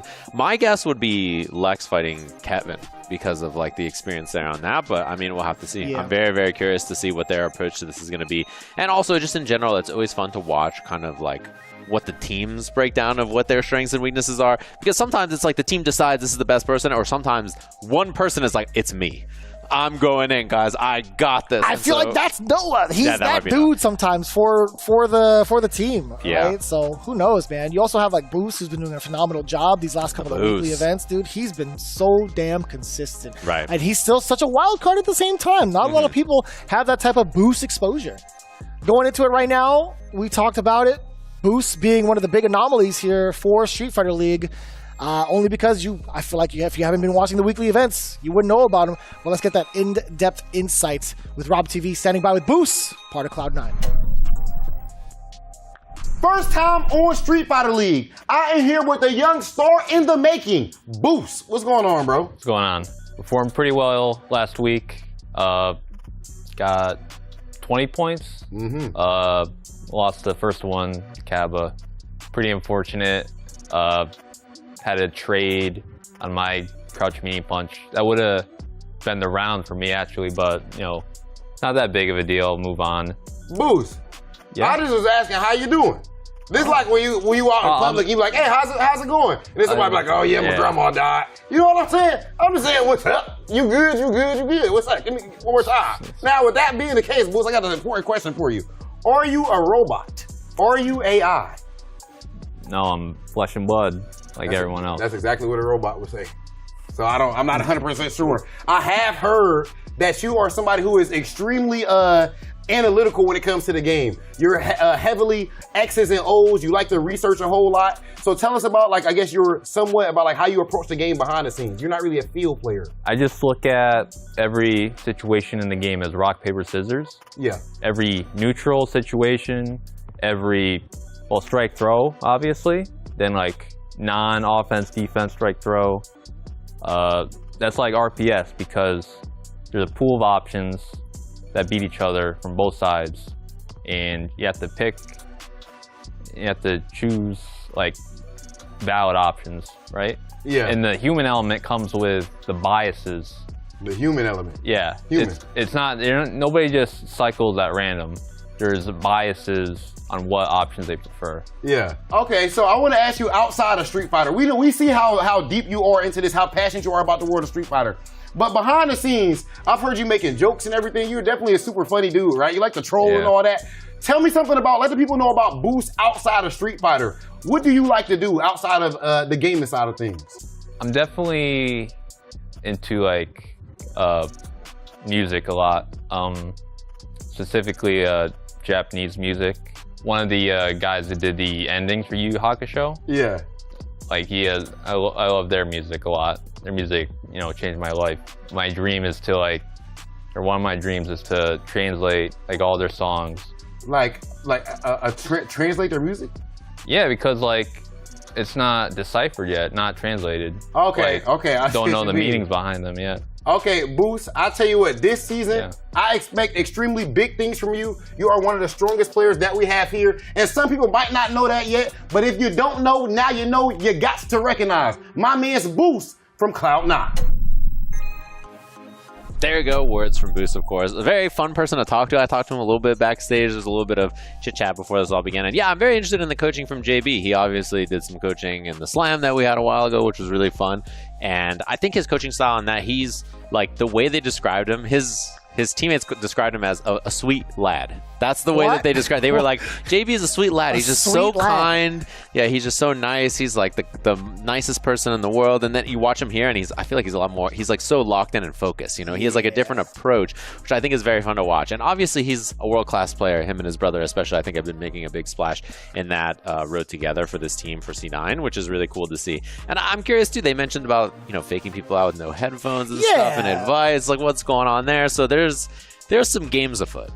I don't know like how often that's really like brought success to some of these teams. I mean, it still could come down to luck towards the end of it all. But yeah, I don't know how often people actually get psyched out by stuff like that. Sure. But I've definitely seen Mena kind of like do the thing where he's like, he pulls the piece off of like, the headset. He's like, all right, well, I'm going to see if these guys have anything valid to say, and they'll just say the wrong thing. But yeah, either way, one of the things that I do like to see is how the newcomers have kind of adapted to the league, right? One of those cats being Safe, or as he would say, it was initially Say FF, but Safe just makes sense. Just reading off how he spells it, right? But yeah, Shopify Rebellion, they picked up one of the new guys, Safe, coming in from Canada. A lot of representation from Canada, a lot of like under the radar talents, and him being one of them. I think he's done a phenomenal job of representing himself and also making rounds on social media against some of the top end Japanese players. Let's get that again coming in with Safe and his interview. Standing by with RobTV, we have Shopify Rebellion's own newcomer on the block for Street Fighter. Ladies and gentlemen, I am here with someone who doesn't even belong to be here and is just another online qualifier. At least that's what they were saying last year before Capcom Cup when they saw you qualify online before you got top 8. Take me back to how you felt in that moment and proving the doubters wrong. Well, Capcom Cup was really exciting. And I think I was at the skill level that I could accomplish something like that for a long time. But in the old system, you had to travel a lot to be able to qualify and accumulate those points. So now with the netcode being so good and the opportunity to play at home, somebody like me who's busy and has a hard time to travel from Canada, I think you just opened up myself and a lot of people like me who could continue to play really well in the future. So in those moments when people were talking like that and complaining about the system and thinking that you guys were not gonna, or even you personally weren't gonna perform like that, did you pretty much know that you were gonna prove them wrong? And was it that much sweeter to you when you got that result? To be honest, I don't ever try to play in a way to try to prove people right or wrong. I just play for myself in a way that I find fun, and I always try to win. And I don't think people really know me that well or know what my strengths are. I think my biggest strength is that I'm a very good student. So even though Street Fighter 6 is a new game, I think I adapted to it really fast compared to other people. And I'm not really a Shoto player. So I adopted a completely different character archetype just from scratch. And it's very unusual for people of my age in their mid-30s to still be up and coming and still have better and better performances. So I think that's what my real strength is. Okay, and now speaking of your strengths, even though you say some people don't know what's going on with Safe, all of the strongest players in the world, at least over here on this side of things, know that you're godlike, at least like the other pro players. That being said, a lot of people know that you are a bit of a punk slayer. What do you say to that? Yeah, I mean, we have good matches, but I think, again, it goes back to how if I get the chance to put in time to study somebody, then I could do a lot better. And Punk is one of the few people that I've studied, and there's a lot of history there. He came back to a tournament in Toronto, and he was invited, and I beat everybody locally, and then in grand finals, he like 5-1 or 6-1. So he beat me really clean. It was here in Karin. And so I was very excited, even after I lost. I wasn't even that salty, more interested, because I really got a chance to feel what he plays like at his best. And so I went home and I was able to study him for a long time. And the next time we played, I did lose again, but if you know that set at Toryukin, it was really down to the wire. And so I was able to take it to another level. And then since then, I've taken it to another level again. And so I think a lot of people get scared when they play somebody like Punk, or they don't want to play him in the ground game because he's so good at it. But my philosophy is, why don't you just get good at the ground game too? Oh, so a lot of people might think that's out of reach though. You know, I love that you say that. A lot of people would be scared. It's Punk the God. It's KnuckleDu. It's Mina RD, Daigo, these guys. Why aren't you scared? Aren't they supposed to be better than you? It's not the personality, it's the game, right? So whatever you're doing, there's an answer to. However you like to play, there's a reason for it. And if you can figure out what that reason is, you can beat them. Talk that talk, Safe. Love to hear it. Basically, he said, if you're trash, you're trash. You know what I'm saying? There's always an answer to it. My man Safe is an absolute dog, and I'm very excited that this is your first season of Street Fighter League. Best of luck with the rest of your matches. Thank you. You know, I had the luxury of being able to talk to Safe just a little bit ago in the backstage too. He even describes himself as a nut when it comes to playing Ken. Like he'll throw out some of the big ideas and take some of the big risks early on just to kind of figure out the data that he needs to kind of overall get the big picture and the big W. Right. And it goes a long way with what he was saying earlier. You know, we're underrated as like a group. Like I feel like a lot of us players in Canada aren't really going to be looked at as often. So I think that's towards the benefit of him, right? And I think that makes a lot of sense too. We've seen him at Capcom Cup. Yeah. Even Meta taking notice, like, man, this cat actually can ball too. I actually might deem him as a threat. Yeah, he had a deep run at Capcom Cup last year. Obviously played really well, beat a lot of world-class talent, and I think had some surprising results. I think for some people, he's a really solid player up in the group with Uma, obviously. So that was a lot of fun to watch. And of course, he mentions the online player rollback being a big factor for that. So obviously, awesome online play is a big factor, I think, for everybody, especially a lot of the young players that we're seeing on both of these teams here. So cool to see, and I'm excited to jump into this match. Let's see who they're sending up to deal with KnuckleDu here from Cloud9. JB. The man you had sitting out potentially, and I don't mean that as like, oh, I told you so or anything, because I didn't know either. But yeah, I think it's hard to call this. This is such a weird team decision to put in. So interesting that JB put himself up there first. Maybe the squad deciding this is the play. What is the result, or what are the odds you think that they put Lex in? I was against just the about other to Guile, ask right? you. Yeah. I think that's a pretty highly likely thing to happen. We might just see like back-to-back Guile Rashid matches. I think that's really interesting. One thing about this too, the backstage KnuckleDu was talking about how he's really bad in online tournaments at the start of the week because he takes the weekend off, you know, spend a little bit of family time and stuff like that. Wow, what a whip punish. And then during the week as it cooks up and he plays more and more and more, he does better. So that's something that's interesting about, like, the later in the week you get KnuckleDu, the better he's going to be as a competitor. So SFL is happening later in the week. You know, he might be cooking. I mean, he might be a little stronger. Who knows? Right now, it's JB taking the first round. It might be Monday. Different, like, I mean, probably he's like, you know what? I'm just gonna take it as it comes. Really.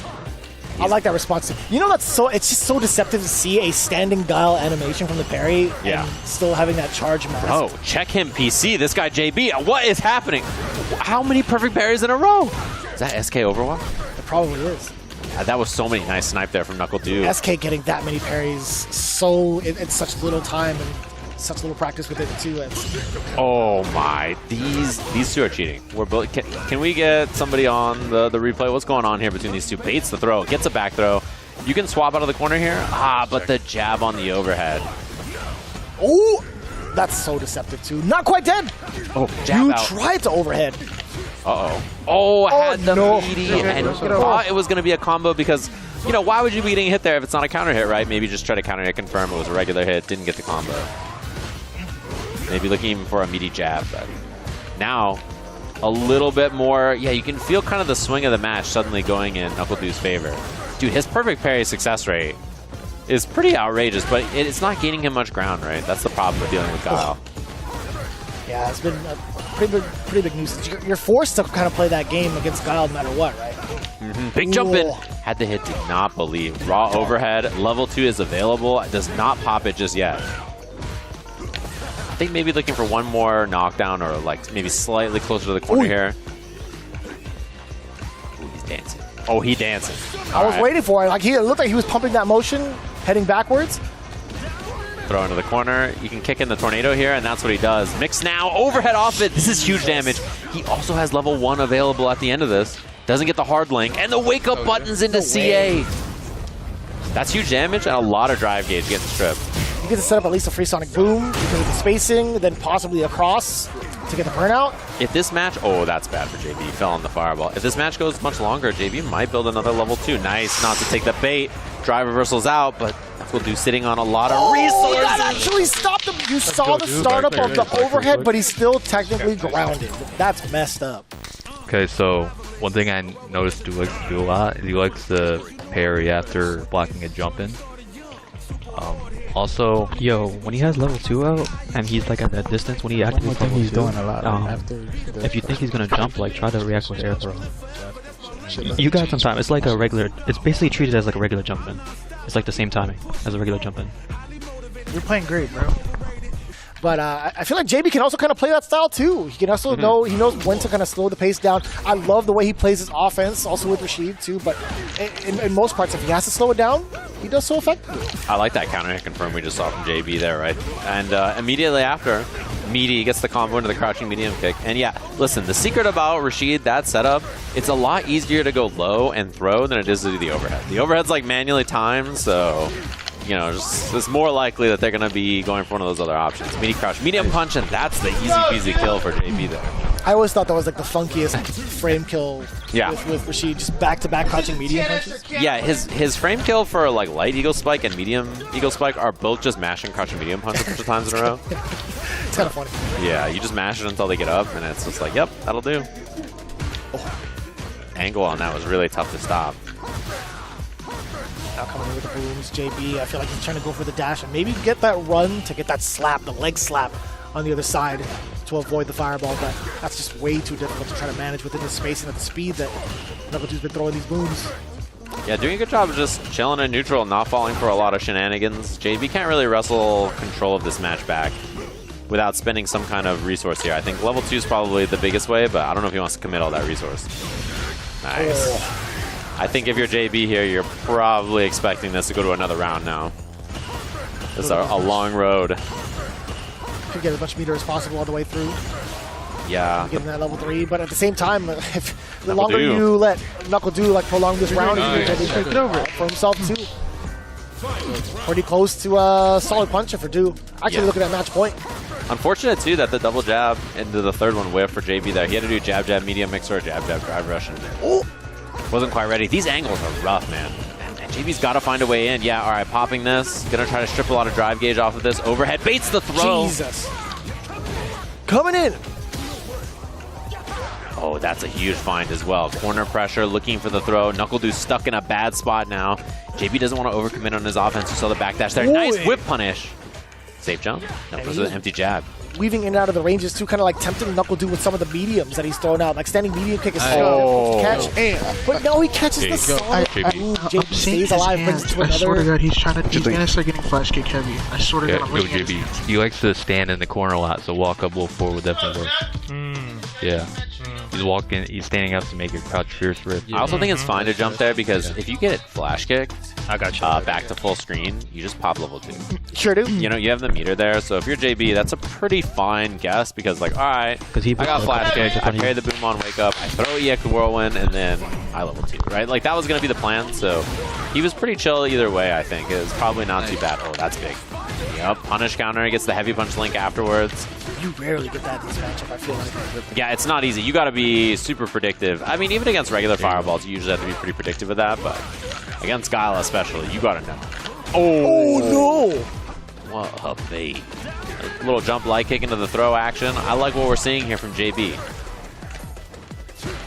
Wow, he didn't expect the jump, and now KnuckleDu is on the back foot. He's ready again. Oh, too far. Uh-oh. Chance now for Du. He's got the corner. This could be very, very bad for JB very quickly here. How do you find a way to close it out? JB running into a couple of booms now. Yep. KnuckleDu sets up shop. DI, or so you thought. I don't even know if JB's part of the 30 club yet. I feel like he's getting younger and younger. Yeah, he's right on the cusp. In like another year, he would have got an SFL next season. It's over for you. Unless they nerf DI. They just scale it with your age. Yeah. 1 frame slower. That's why they do, like, for every user agreement, they ask you for your date of birth. Level 2 popped. Pushes him past, gets the counter hit. Is there some kind of reset here or anything? Yeah, of course, looking for that, and gets the throw afterwards. Overhead, out of the air, though. Oh! JB is 1 away here. He just needs 1 good hit. Oh, pops it, trying to strip the drive gauge here with the level 2 from Guile. And the parry's huge from JB. It actually saves him. Burnt. Ah, there's the last one. Boom towards the end. What was that noise? It was refreshing. It was reverse refreshing. Uh-oh. Ooh, I like the backdash from Du. Scary spot, though, now. JB waiting for that. No, you know that drive. Impact, scary. He gets the flash kick. Does he react? Does he go for the level 1? Wait, he's not chipped. I mean, 1 more boom. Oh, no. He's about to have level 2. Oh, the win. Out the fierce there. Nah, son. That's too much recovery. If it connected, it would have built in level 2, and he could have done it, and then maybe stripped the drive gauge, but Du in a bad spot. But instead now, final game, final round between these two. Big drive rush opener. Level 2's coming out. Great Desert Storm. Neutral 1. Neutral acquired. Oh, he tried. The Street Fighter 5 answer where you get the dash up throw. Like that huge bait. Oh, man, this is going to hurt. 1 more. And you see the pop. Dash in combo. Coast to coast on this. Look at how far he's going to take him. And he strips the drive gauge. Pulls him low on drive resources now. Anti-air. Win for the throw. KnuckleDu just hold up back out of there. Checks on the dash. Actually quite insane, the amount of damage being reciprocated from both ends. The low medium kick, but still KnuckleDu, he's trying to find more of that damage off of the low medium kicks. You see the dashing from JB too. He's trying to dash slide to beat the boom. He gets the pickup. Oh my, EX. I like that idea, but it was a true block string because he was too close. Back throw, it's not enough to kill. Overhead blocked. Jab check. Let's go! Level 2 should be the kill here. JB with the clutch for Team Cloud9. That was only the first game. That was the first set between these teams. It was a grind. And the funny thing is, Our next set could be dual Kevin. Rashid up against Lex Guile. We could have the same matchup back-to-back. We'll have to see which person they're sending up there. But wow, clutch stuff from JB there. Yeah, you were talking about that overlap between the teammates and the character selection. That actually is gonna kind of deep. Like you think about the amount of times they played that matchup and the amount of advice they could get. I feel like it's pretty much out the window because we have all the specialists in both ends. And it is going to be Lex. Lex is taking that seat against Kevin with the Rashid. That's actually kind of nuts. Wait, it's Do and then Kevin. They both they got two do's? That's exactly it. Wow, double do. Double duty for double do. That's sick. I didn't even realize I love how that. you got yourself with that That's one. sick. I didn't even realize. That's news to me. Yeah, this should be same matchup we just saw here. I think it makes a lot of sense, right? Because if you're, I don't know what the warm-up exactly was for the teams. I saw a little bit of Kevin playing, but if you're Lex and JB, you can just warm up together. And then both of you are prepped for the matchup, right? So it creates kind of like a double situation where you can prep each other for it right before it begins. And obviously the same thing could be happening for the other team, but they don't know, who you're going to send up in the same way, right? So very, very cool. This is, I think this is one of the better moments where we get to see the full advantages of the home squad, right? Right. C9 being able to take all of these matchups in stride. I think that's really just a very lucky occurrence, to be honest with you. Getting paired up. You're going to face off against everybody regardless in a round-robin situation, but like this specifically is so beneficial for being on the home squad. They get to do that exact same thing on the next run. That's true, actually. If they put up JB and Lex, like Dual Kevin and KnuckleDu could do the same thing on the other side. So that means, right, that the last spot is going to be Hot Dog. And Hot Dog, they get to choose whether they want to send up Noah or Boost for that matchup. It's an interesting one. Bison, obviously, Hot Dog, very scary. He has a bunch of characters. He was on DJ, then he has an Ed, then he also has a Bison now because he's a Bison main from before. So a lot of character choices for him. And same thing for this team Cloud9. They have the choice between Noah and Boost to see which. All right, Lex. Let's go. Joe Kevin gets nervous. Here it is, same matchup we just saw here. Now reverse Cloud9's Lex on the Guile, Dual Kevin on the Rashid. Hey, it's Terry Shoto. Yeah, technically. I just love seeing like the discourse around that and seeing it on social media. But anyways, going into it, Lex, Dual Kevin, exactly what we'd imagine. Back-to-back matchups of Rashid and Guile. I love that little fireball spacing. That's fine, that's good. Heavy mixer, but doesn't get to keep the corner, thankfully. So chilling. Thank you, Capcom. Big fan of that. Yeah, big fan of that. And so far, Lex is not playing the video. Things are not happening. His brother unplugged his controller and is playing for him. Oh, burnt though. That is classic. Yeah, this is a chance. And these, only Lex in the corner, and JB right? This screen don't even worry when you about see two brothers sometimes and you're like, are you guys actually related? I think these two are related. Yep. That's, I think that's a given. Yeah. It's in the hair. Yeah, you see them and you're like, these guys are brothers. It's so fun. I still remember seeing Lex in the very first season of Street Fighter League. He was just kind of like hanging out with his brother. And like, who is this JB He wasn't even lookalike? into fighting games at the time. Yeah. He wasn't even into Street Fighter 5. Yeah, that's one thing that's interesting is that they both picked it up during 5, right? That's when they both started getting interested in fighting games and Street Fighter. So.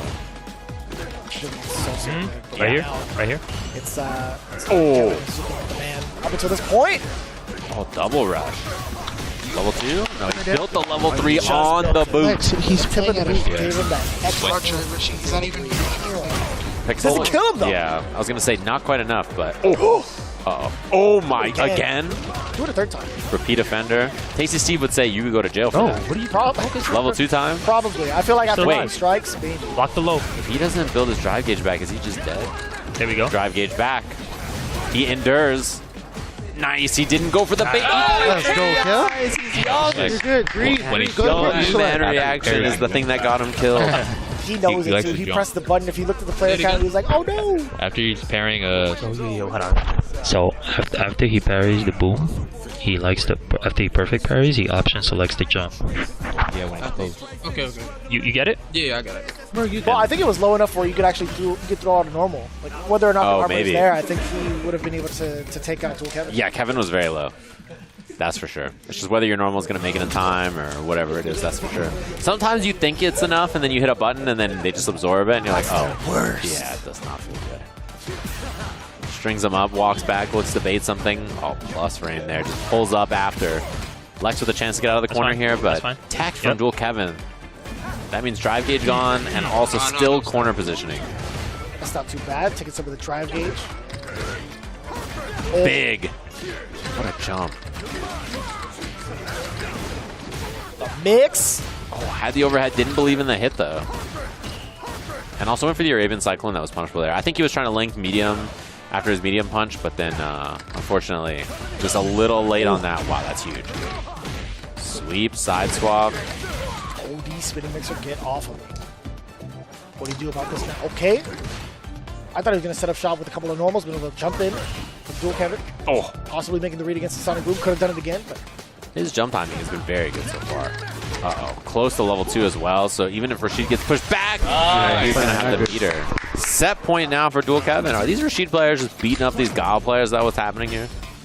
I mean, that's what it seems like. Dual Kevin now sitting at 2 bars as well. Does he get set up at the OD? Oh, he's going to drive rush forward a little too early. That might be what we've learned today here. Oh, he played it so patient there. Help! Yeah, he's having some problems getting in there. Big jump again. Doesn't commit all the meter this time like he did before, so I kind of like that choice. Sonic Blade set up. Big chillin' in this corner position. Guile just has so much life. So, wow, what a perfect parry. EX Boom, the jump in on the greedy charge. You saw him just spinning away, too. That was just kind of sus. Yeah, I think, Kevin, the idea there was like you hold the whirlwind shot and you can jump out of the corner with it, right? It was probably the plan, or like flip out, or do something. Yeah. Storm level 2, stalking him down. Plus Frame's gonna be holding all of that. Now you're gonna try to drive reversal it. Don't blame you. With so much life too, still really early on. Don't even want to risk that. That level 2 didn't give him a lot of damage, but I got him in the corner, which I think is a huge win in this matchup. How do you contain Lex, though? I think he's doing a great job. Dual Kevin up until that point, man. Do I have UK blood in me? I gotta say, this has been commentators cursing these last couple of weeks on my end. That is a huge miss from Kevin there. I have to assume that was a misinput. Oh no! The tricky stuff. He turned like 7 different colors in a row. That is fair. I think there's no like age limit for that one. That specific setup. Man, he got another level 2. Uh-oh. Uh-oh, this could be real bad real quick here from Lex. He can't eat a DI, he can't eat a throw. These Rashid players proving that he beats Guile. You know, if back-to-back, they're just like, look, guys, we did it, guys. Our team picks Guile, we lose. Your team picks Guile, they lose. We definitely picked Guile. Sorry, like we definitely picked Lex for this matchup, right? That's actually kind of destruction. Dual Kevin getting it 2 straight? Or is it 2 rounds? Actually, almost 2 rounds. Yeah, 2-0. Jesus Christ. Very impressive stuff there, obviously, from Kevin. But yeah, all joking aside, very well played from him. A lot more dominant in that match than the one we saw earlier. So impressive. And now it really does matter who they're going to send up here against Hot Dog, right? Because they need to clutch up here and see which team is going to be getting that nice point lead. I'm very curious about whether it's Noah or Boost, and it looks like sitting down. Boost? I see Boost and not Noah. So Noah, he had so much energy this morning too. I was kind of expecting him to come out and just immediately play in a match, but looks like Boost is going to pull up, be their first one. So I didn't see them the first 2 weeks I was not here. Did Boost play a captain's match yet?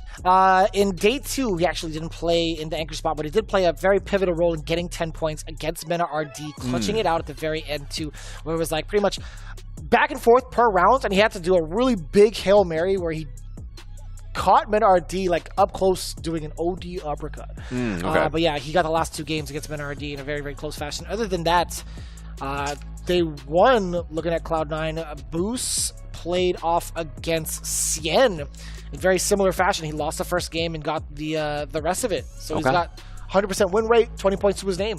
Very, very solid for someone who's new to SFL to pull up like that and do very well. And I mean, like, he's one of those players that if you've been watching lately and all the online events and stuff, you probably know that Boost is really solid. Although it is funny to watch, like, Noah's like trash talking him so much. His own teammates like, Boost, they say you suck offline. Like, you better pull up and do well at Street Fighter. He's just killing me, man. That's his coaching strat. I've seen him do that to Jake and Bake as well. He's like, listen, man, I know you're doing bad right now, but that's only temporary. What you need to do is just memorize what these combos that I've done, and you'll be godlike. I know you're doing bad right now. It's not a good way to start any coaching. It's just cracks.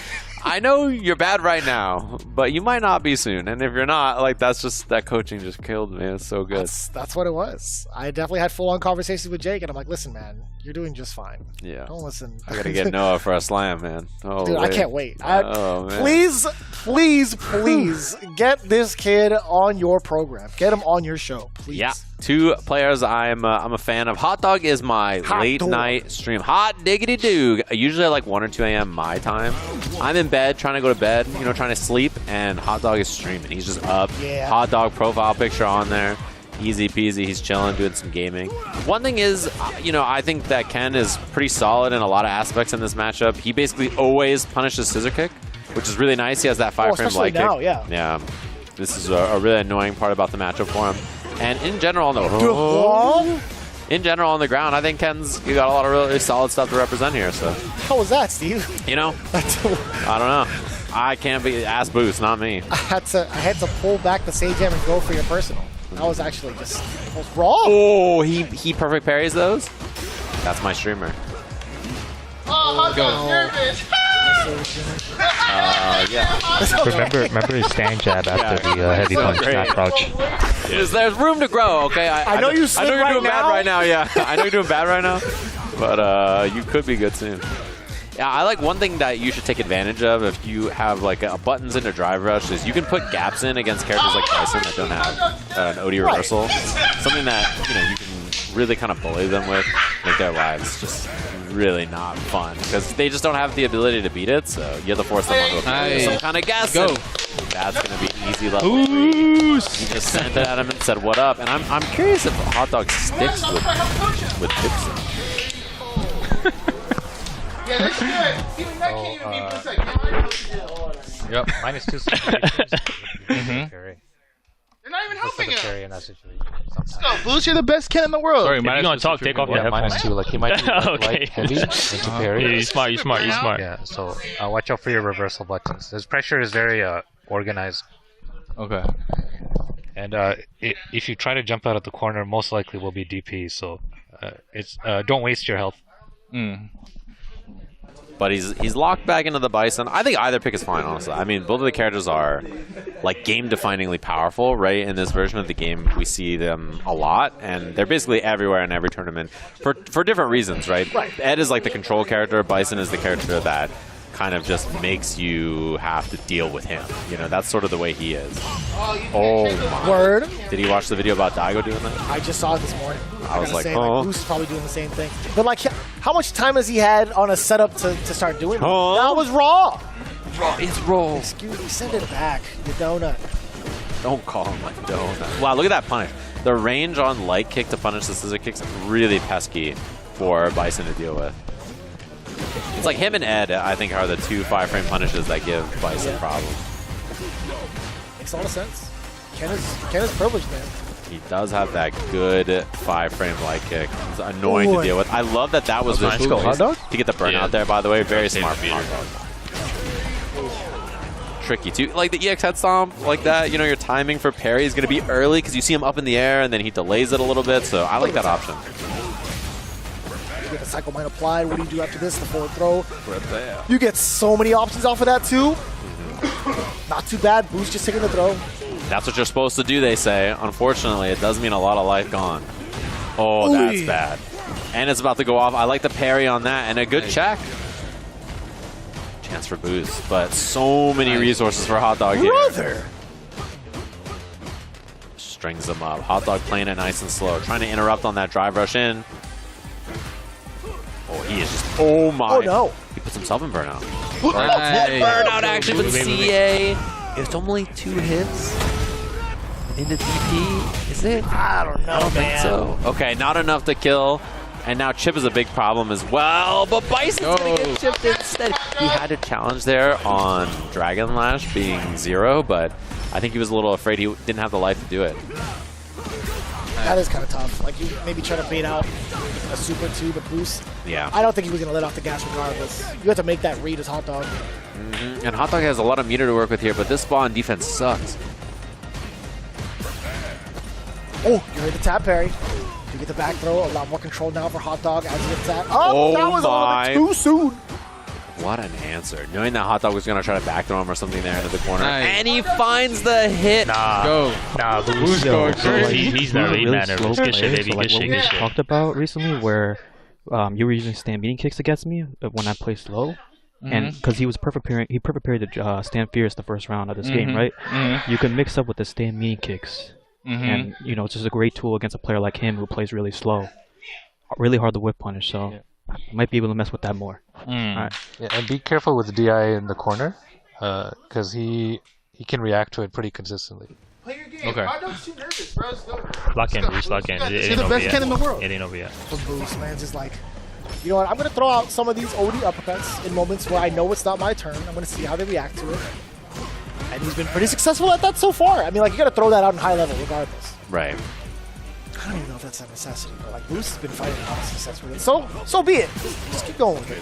Yeah, it's working for him. Tried that tap parry again after drive rush jab. Oh, that God, hurts. that was a punish counter. There was so much time in between actions that it was still a punish counter. Anti-air EX Crusher does not burn him out. Uh-oh. Nice. Very, very good control there of that situation from Hot Dog. You don't become the 29th hot dog without that type of effort. Yeah, you don't want to even know what happened to the other 28. Nope, not even close. We can't say it on television. Not safe for kids. Buffer. He gets the bomb on. Nice. Yeah, that's what I'm talking about. Yeah, Spend it like you mean it. He was so dead if that got blocked too. Oh, he did commit at the last second there. That's fine. Big fine. Wait, he has level 2 available here as well.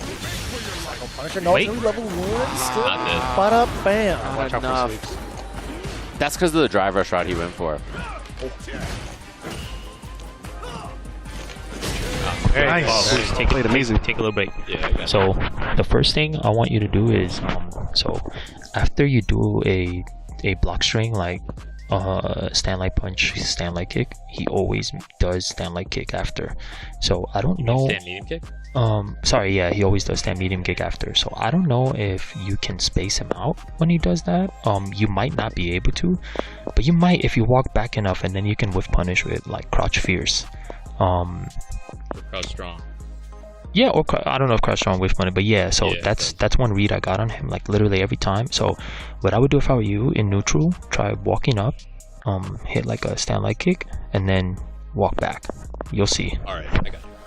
And I want to do level 2, so my route needs to be like stand medium punch, crouching heavy punch, level 2, right? But in the heat of the moment or something like that, it's very easy to like do the wrong driver shot and then be like, oh no, I can't level 2 anymore. So mistakes like that, very, very easy to make, I think. Even for someone who's a Bison main, right? Obviously. Luckily enough for him, getting that first game under his belt, allowing him to play a little bit more now against Boost. Even after something like that, again, began to spend a lot of time in this corner. I just realized he's got mustard-colored pants. He does, because he's a hot dog. That makes a lot of sense. I do prefer mustard to ketchup as a condiment, so. You know, I'm starting to feel that exact same vibe too. Yeah. I think when you're like a child, ketchup is the greatest thing. But as you get older, you become mustard filled, and we're all okay with that. Level 1. Let's go. Yeah, try not to force it too much. Don't force it too much. Crest9 there for the kill. Very nicely done from Hot Dog. Opinions on Relish? I'm a fan. I think Relish is good. It's less important to me than mustard, especially Less like important to me than mustard. I would prefer like a spicy I didn't know there was like mustard. a scale of importance for. Yes, any of if it. I have to pick a condiment first, I would go with mustard first, and then the relish can come in. Ketchup the least important. I don't even want it honestly on a hot dog. It's not. Yeah, it's kind of over and done with, really. Like your sugary condiment, I don't need it. Catsup. Catsup. I like ketchup's cool for like fries, but not on my hot dog. I need mustard and then relish. I respect that. Pretty similar.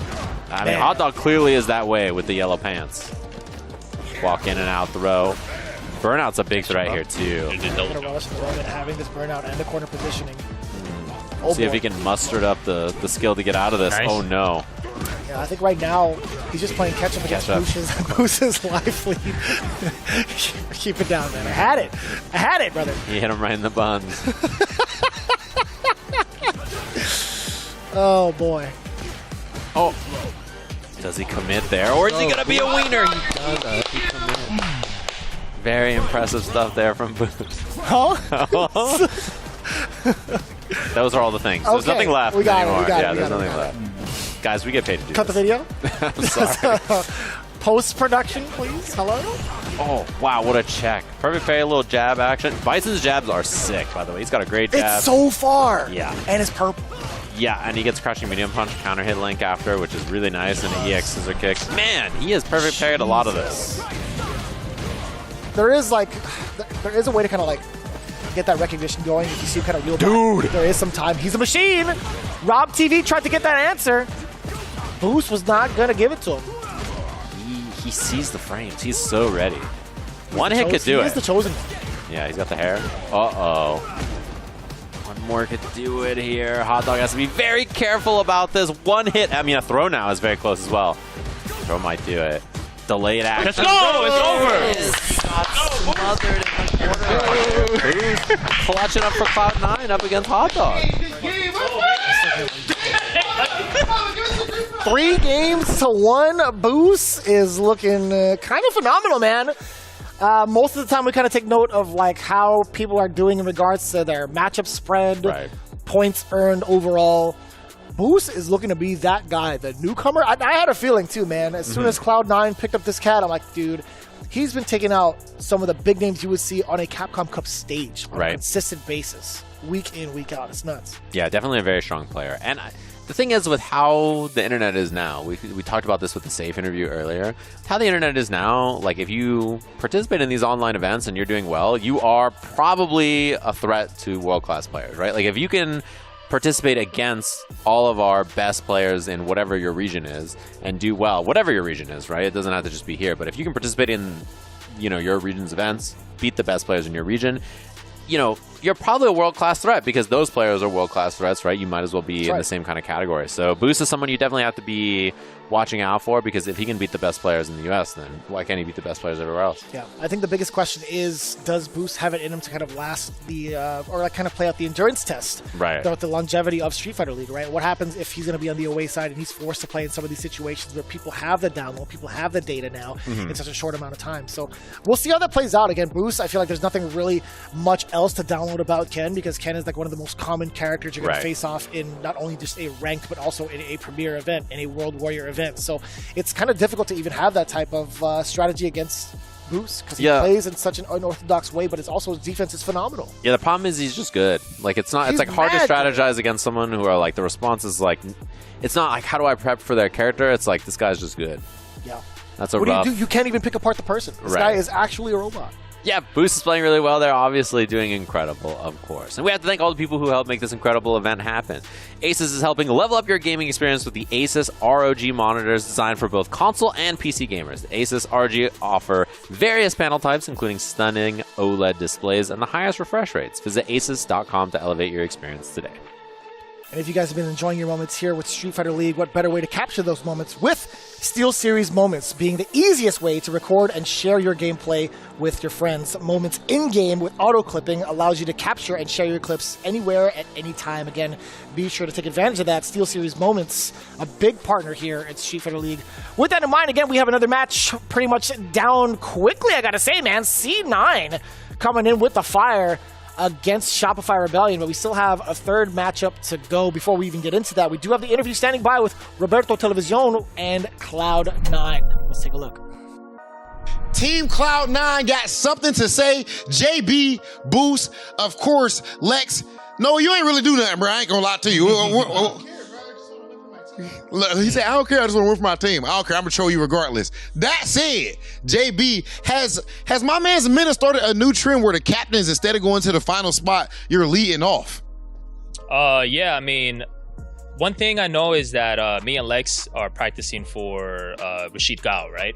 And they obviously have a Rashid Gao there, and they also have a Ken. So their match is pretty much like an even matchup with us. So all we got to do is just be the better mirror match player, or not the better, but the better Rashid and Gao players, you know? So I'm glad I won my match, and it was okay for Lex to lose after that, because then, you know, our confidence would have been down. So after that, we knew Boost was going to cook up in the captain spot. So did you expect Boost, did all you guys expect Boost to be this ridiculous? Like, I mean, he's cleaning up in that anchor spot, absolutely did my man's hot dog dirty. Oh, I always expected it. I just felt like Boost needed the confidence to do it in front of live people. You know, like there's a huge difference between online and offline, but that huge difference can be shortened really fast if you have the right mentors and you have the right people and the right mentality, you know. So I just made sure that we gave him that confidence. Noah is a huge help with giving him that confidence, you know, and he's learned a couple of words Noah uses too. So, you know, not the bad ones, but you know, some of them, you know. So yeah, I always knew Boost was gonna do really good since we came here. All right, first and foremost,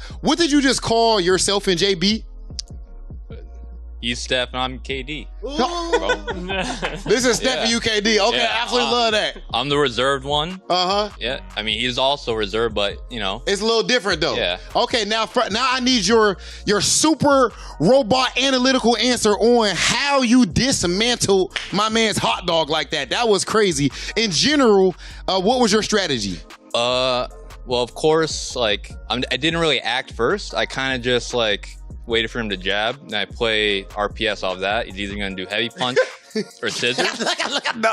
If I just block, I can punch the scissors, and I just react to the heavy punch. So he was kind of playing a losing game there. No man's land. Yeah. Absolutely love that strategy. Those reactions on those stand fierces, you cannot make it up. Ladies and gentlemen, Cloud9 is delivering on all fronts, and we are just getting started with this season. Congratulations, fellas. Let's go, guys. Let's go, guys. Let's go.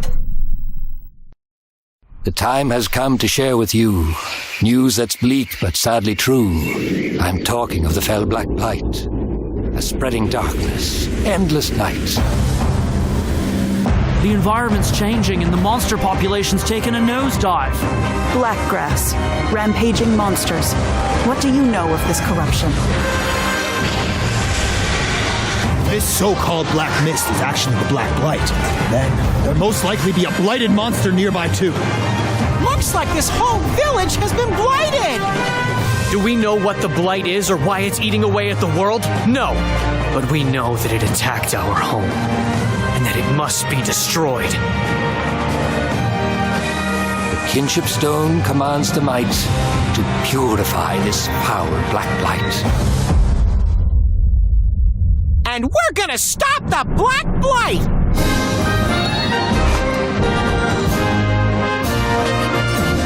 We can befriend monsters easy enough, but other humans are a different story.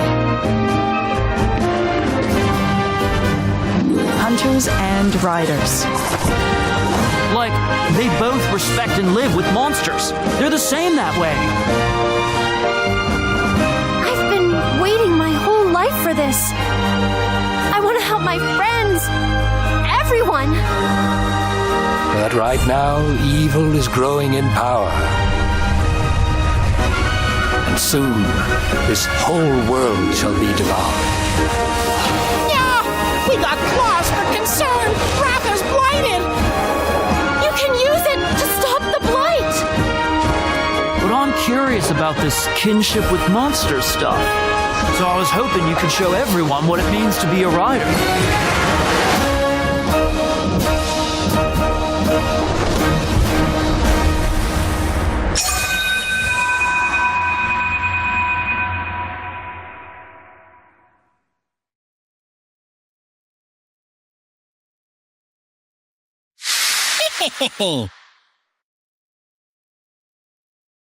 So for upcoming Street Fighter League, can you break down your team, like what you know about each person? So like on the team, you have ChrisCCH, and he's been very good for a long time. And then you have like Psycho, I feel like just really ready and hungry for a big moment like this. And then you have Sean, always been very good. So I feel like having someone with a lot of experience is always very good also. Those are the best players that come to Street Fighter League. So my goal this year is try to do well Street Fighter League. There's just a lot of opportunities and money in fighting games right now.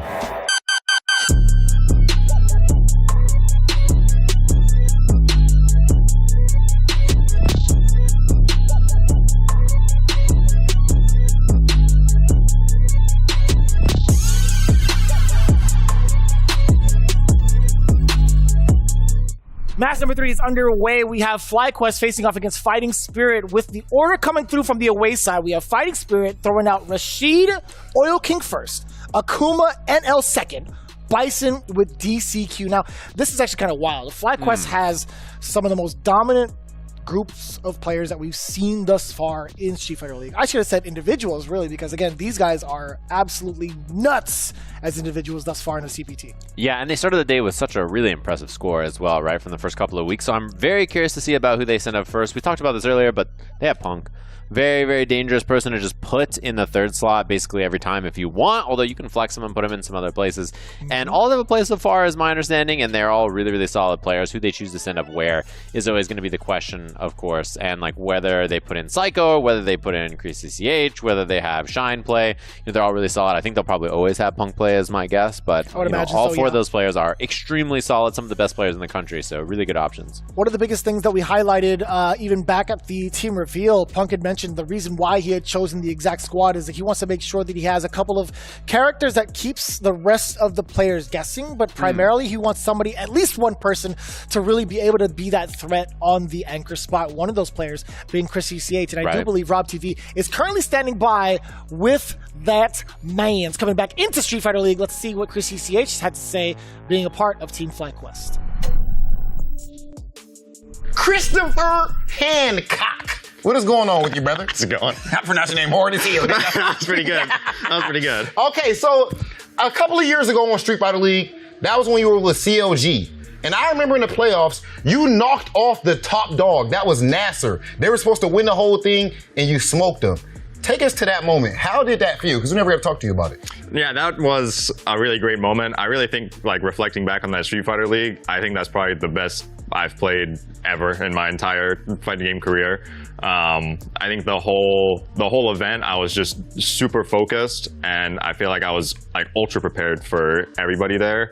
And I practiced the loop mirror specifically so much because that's what the season of the game was.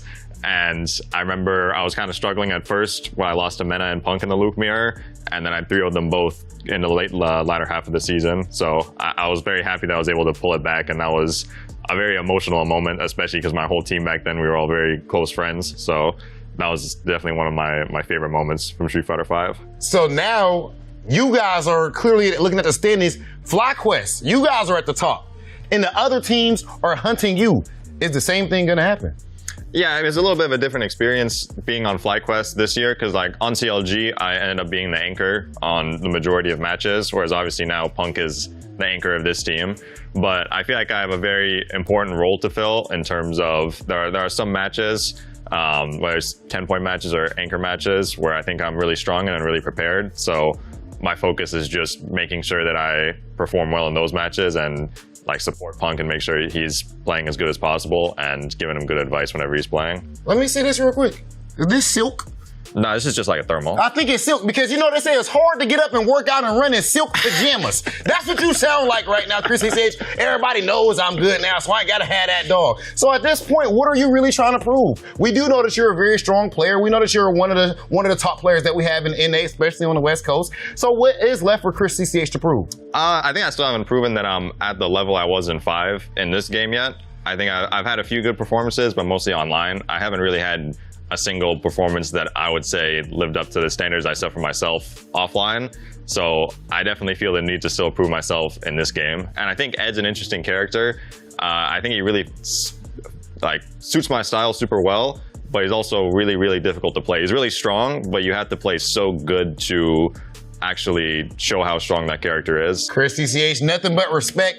I'm sure that this season you guys are going to continue your phenomenal run that you have up to this point. FlyQuest currently sitting at first place. Much love, my brother, Christopher Hancock. The second time. And very nice, of course, to hear from ChrisCCH. And yeah, there was a lot of pressure, I think, probably on his shoulders being like the guy on the other team to just have to clutch up every time.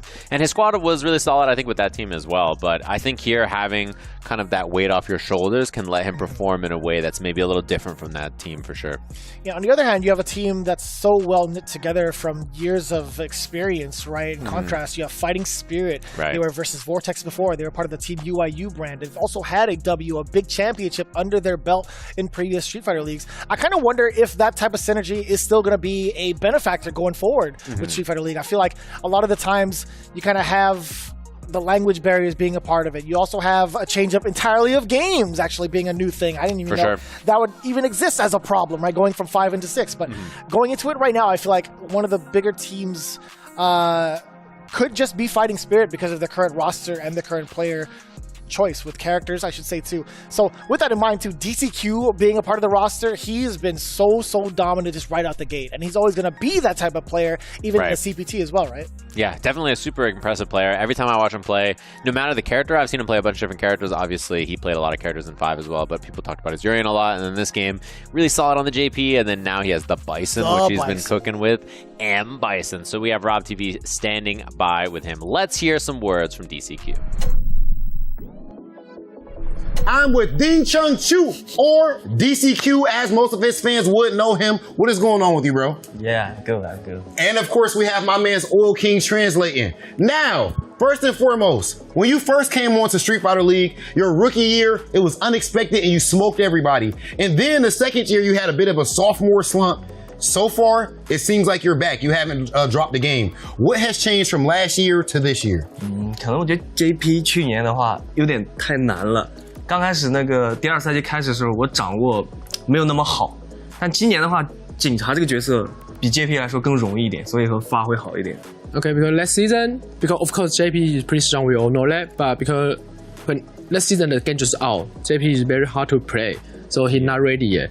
But this season, the M-Bison is more easy to use than JP, and they're pretty strong. So that's why this season his Bison is ready. And now on a personal level, I know you like to talk a whole lot of trash, DCQ, and that's one of the things that I love about you. So this year, do you have any specific targets? Are there any specific players that you want to make sure you smoke? 我就 Maynard 那个对吧 ，Bandit 的吧，因为去年季后赛很关键那场我输给他，所以今年我想打回来。Okay, did you say maybe it will be Maynard team? Because last season in the playoff we got we got surprise, right? Because we lose the Maynard team and Maynard smoked us. So did you say he wanted revenge? So he was saying Maynard team. Oh, that's pretty bold of you though. Can you beat Maynard? What if it comes down to it in the final spot? You know what I mean? In the playoffs, whoever wins, the other team goes home. You versus Maynard, who wins? NL 上吧。Okay, did you say, okay, he will say NL go then. What did he say? Did you say, I trust my teammate, NL will beat him. Oh, that you guys gonna beat Mena? No, yeah, he said he will send NL to beat Mena. He said NL? Yes. Okay. I mean, hey, look, you gotta be humble sometimes. I ain't gonna lie to you. That's a good teammate. All right, now the last thing I want to ask you is this, DCQ. You're playing godlike and all that. When are you gonna take the captain spot from Oil King? 啊，没有了，我感觉 Oil King 看着比我还年轻，感觉我退役了他还在打。Okay, did you say I look more younger than him? Maybe after he retired, I still play. No, it's impossible, bro. That's impossible. Ladies and gentlemen, Team Fighting Spirits DCQ. Much love, bro. Appreciate you, Oil King. I love Oil King kind of stepping in for DCQ as the interpreter most of the times because it's actually kind of funny to see the interaction between like Rob, Oil King, and DCQ. But for the most part, a lot of confidence coming in from DCQ, right? Different aspects of the gameplay, both in like the verbal aspect, the mental aspect, and also the physical prowess that he's shown thus far. And I gotta say, like as a side note, this isn't his first rodeo in regards to like professional esports. For sure. That's actually kind of wild to see and to kind of hear. The fact that he's been able to like master multiple games at this level in such a short amount of time is kind of ridiculous. Yeah, and we're ready to jump in. It looks like Oil King sitting down, the first member of this squad, and they've sent up an interesting choice first. I like what we're seeing here. Okay. So FlyQuest has opted to send in Psycho's Kimberly up first, it looks like. Interesting stuff. I like that choice. I think having a Kimberly in the back pocket is really good, by the way. She's a character that can kind of throw people off. She's not super popular in a lot of ways, and she's not like a character you expect to sort of be dominant, but she's so nice for formats like this. We kind of talked about it earlier with Dulcim and then other characters like Zangief and stuff. Having that choice to counterpick with a character like this is really nice, I think.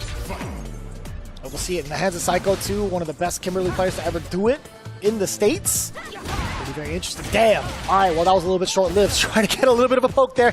Standing medium kick gets blown up sky high. Now it's Oil King with the pressure. A couple of the jabs, spinning mix. How does he control the pressure, too? How does he control the escape option, I should say? What a reaction there from Oil King. There was no anti-air I'm surprised about after the backdash. Oh, out of the corner, but of course, that tricky wall escape makes it so tough to keep Rashid there. Oh, too far. Offense now. And Psycho doesn't have a lot of drive gauge to keep this up. Nice. That's a good find. Meaty. Yeah. Didn't spend any drive gauge on that either, which is big, which is why you can get this pressure in the corner here. Uh-oh. This is starting to look scary for Oil King now. Oh, went for the ESRB Sky High to get out of there. No chase down, and now Psycho just walking him down in the middle of the screen. And he was mashing on that crouching heavy punch too. He was trying to catch that anti-air as much as he could. That sharp elbow could lead into such a big blender for Kim, but not even going to see it in this round. Oil King, nice and easy for the rest of the finish. Yeah, it is really tough to deal with the escape from Rashid in the corner. Like, I mean, it's the same thing as the last game, right? He just does whatever wall option or not that he wants to do, and it's very, very tricky. Meaty overhead, spending 4 bars on this combo here. Got the hard link as well into the safe jump. Empty low instead. Man, Oil King kind of locked in right now. He's already been in the 15-degree gamer lean since we started, and adding a big throw bait, looking at the perfect KO, the strongest we've seen. You're going to get him with all those anti-airs, and it's going to book him up. But just keep in mind in neutral, like, he is not a patient player. You do not need to be the one initiating. You can wait for him to kill He himself. doesn't have like the confidence coming out of it. He needs to get some of these games in, some of these reps in, and I'm glad that he's getting it early. It sucks that it's at the cost of Psycho, because I think he's extremely talented as well.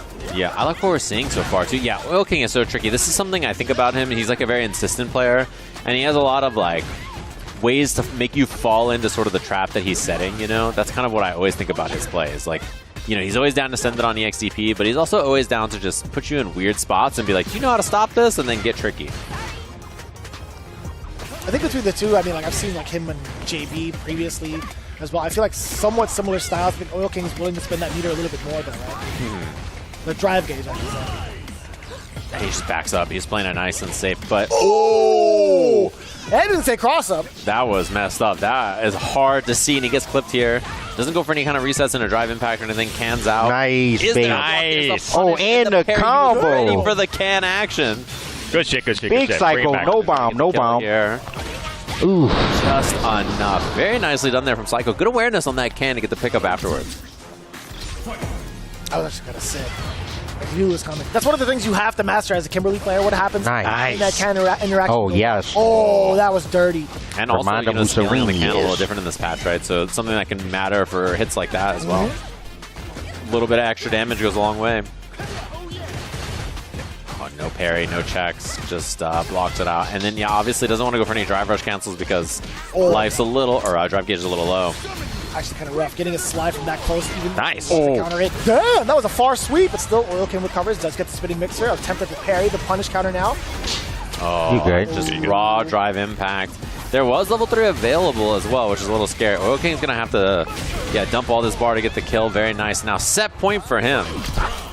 Down on meter, though. Psycho with 3 bars. Very, very scary. So difficult for Psycho to get initiated, right? I think this is the most pensive we've seen him thus far.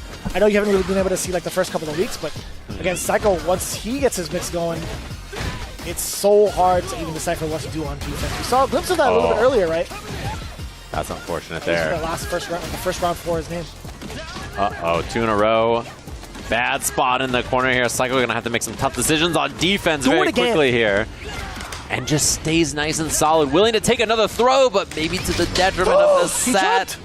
Oh, the bait and the kill. And yeah, Psycho was just committed for so long there, but after 4 or 5 throws in a row, you know, eventually you feel the urge to do something. Oil King, very, very smart to get that jump and just bait out that option completely. He even went for that earlier. Pretty clean start for the Fighting Spirit camp. Oil King recovering from the last time he stepped up in the plate as the first player coming up for the team too. He actually fell against Uriel Velorio's Kin. A whole different side of him now. Coming up next, ChrisCCH going up against NL's Akuma. Interesting. Okay, so they lock in ChrisCCH here. Yeah, and that's the thing is I assume the 3rd slot here for this team will be Punk almost always, right? I mean, they could send up Shine. But very interesting to see which of the 2 they picked here. It's going to be Akuma, obviously, for NL, and then ChrisCCH is on the Ed. Basically been the standout Ed performer in the US for a bit. So kind of the person I expected to see here. Makes a lot of sense. This match should be a good one. I think one of the hallmarks of this matchup is the air approach, obviously, is a big problem for basically every character in the game.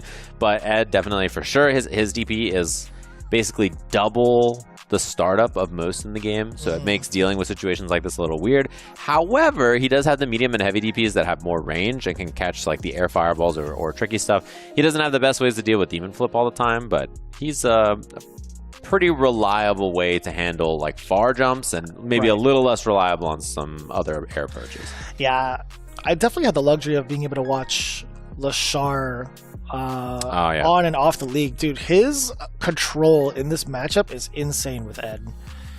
He's found every spot consistently to stop any sort of demon raid, any sort of air fireball. So he's forcing the Akuma to play the ground game, and it's fucking terrible for them majority of the time. He swapped, obviously, but like he's the best. Like, I don't know. When I watch him play, I'm very, very, very, very impressed. I'm convinced that he's going to be one of the top dogs in Capcom Cup, at least in like a top 8. I think he's going to make it to top 8. Can have against majority of the cast. Akuma, definitely a certain type of anomaly when it comes to that with the air approach. Right. But we've seen that it is possible, right? Overseas, Street Fighter League Japan, Lashar has been the one dominating this exact matchup because of the amount of control he has, both airborne, forcing the ground game against a lot of the Akumas. Let's see if ChrisCCH has that same type of play in him. Yeah, I think Lashar is just a demon. When I watch him play, I'm so impressed with him.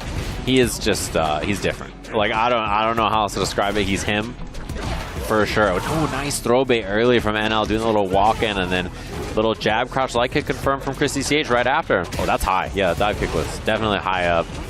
You can change the, after you do it, you can pick which version of the dive kick you want to do after, so. I love that, by the way. Yeah, it's a cool little way to change the spacing. It's nice for Akuma players, I suppose. It's so deceptive, too, because you can do like the very shallow demon raid, just not too threatening, then bam, roundhouse dive kick, hits you with the toes. Like, really? Yeah.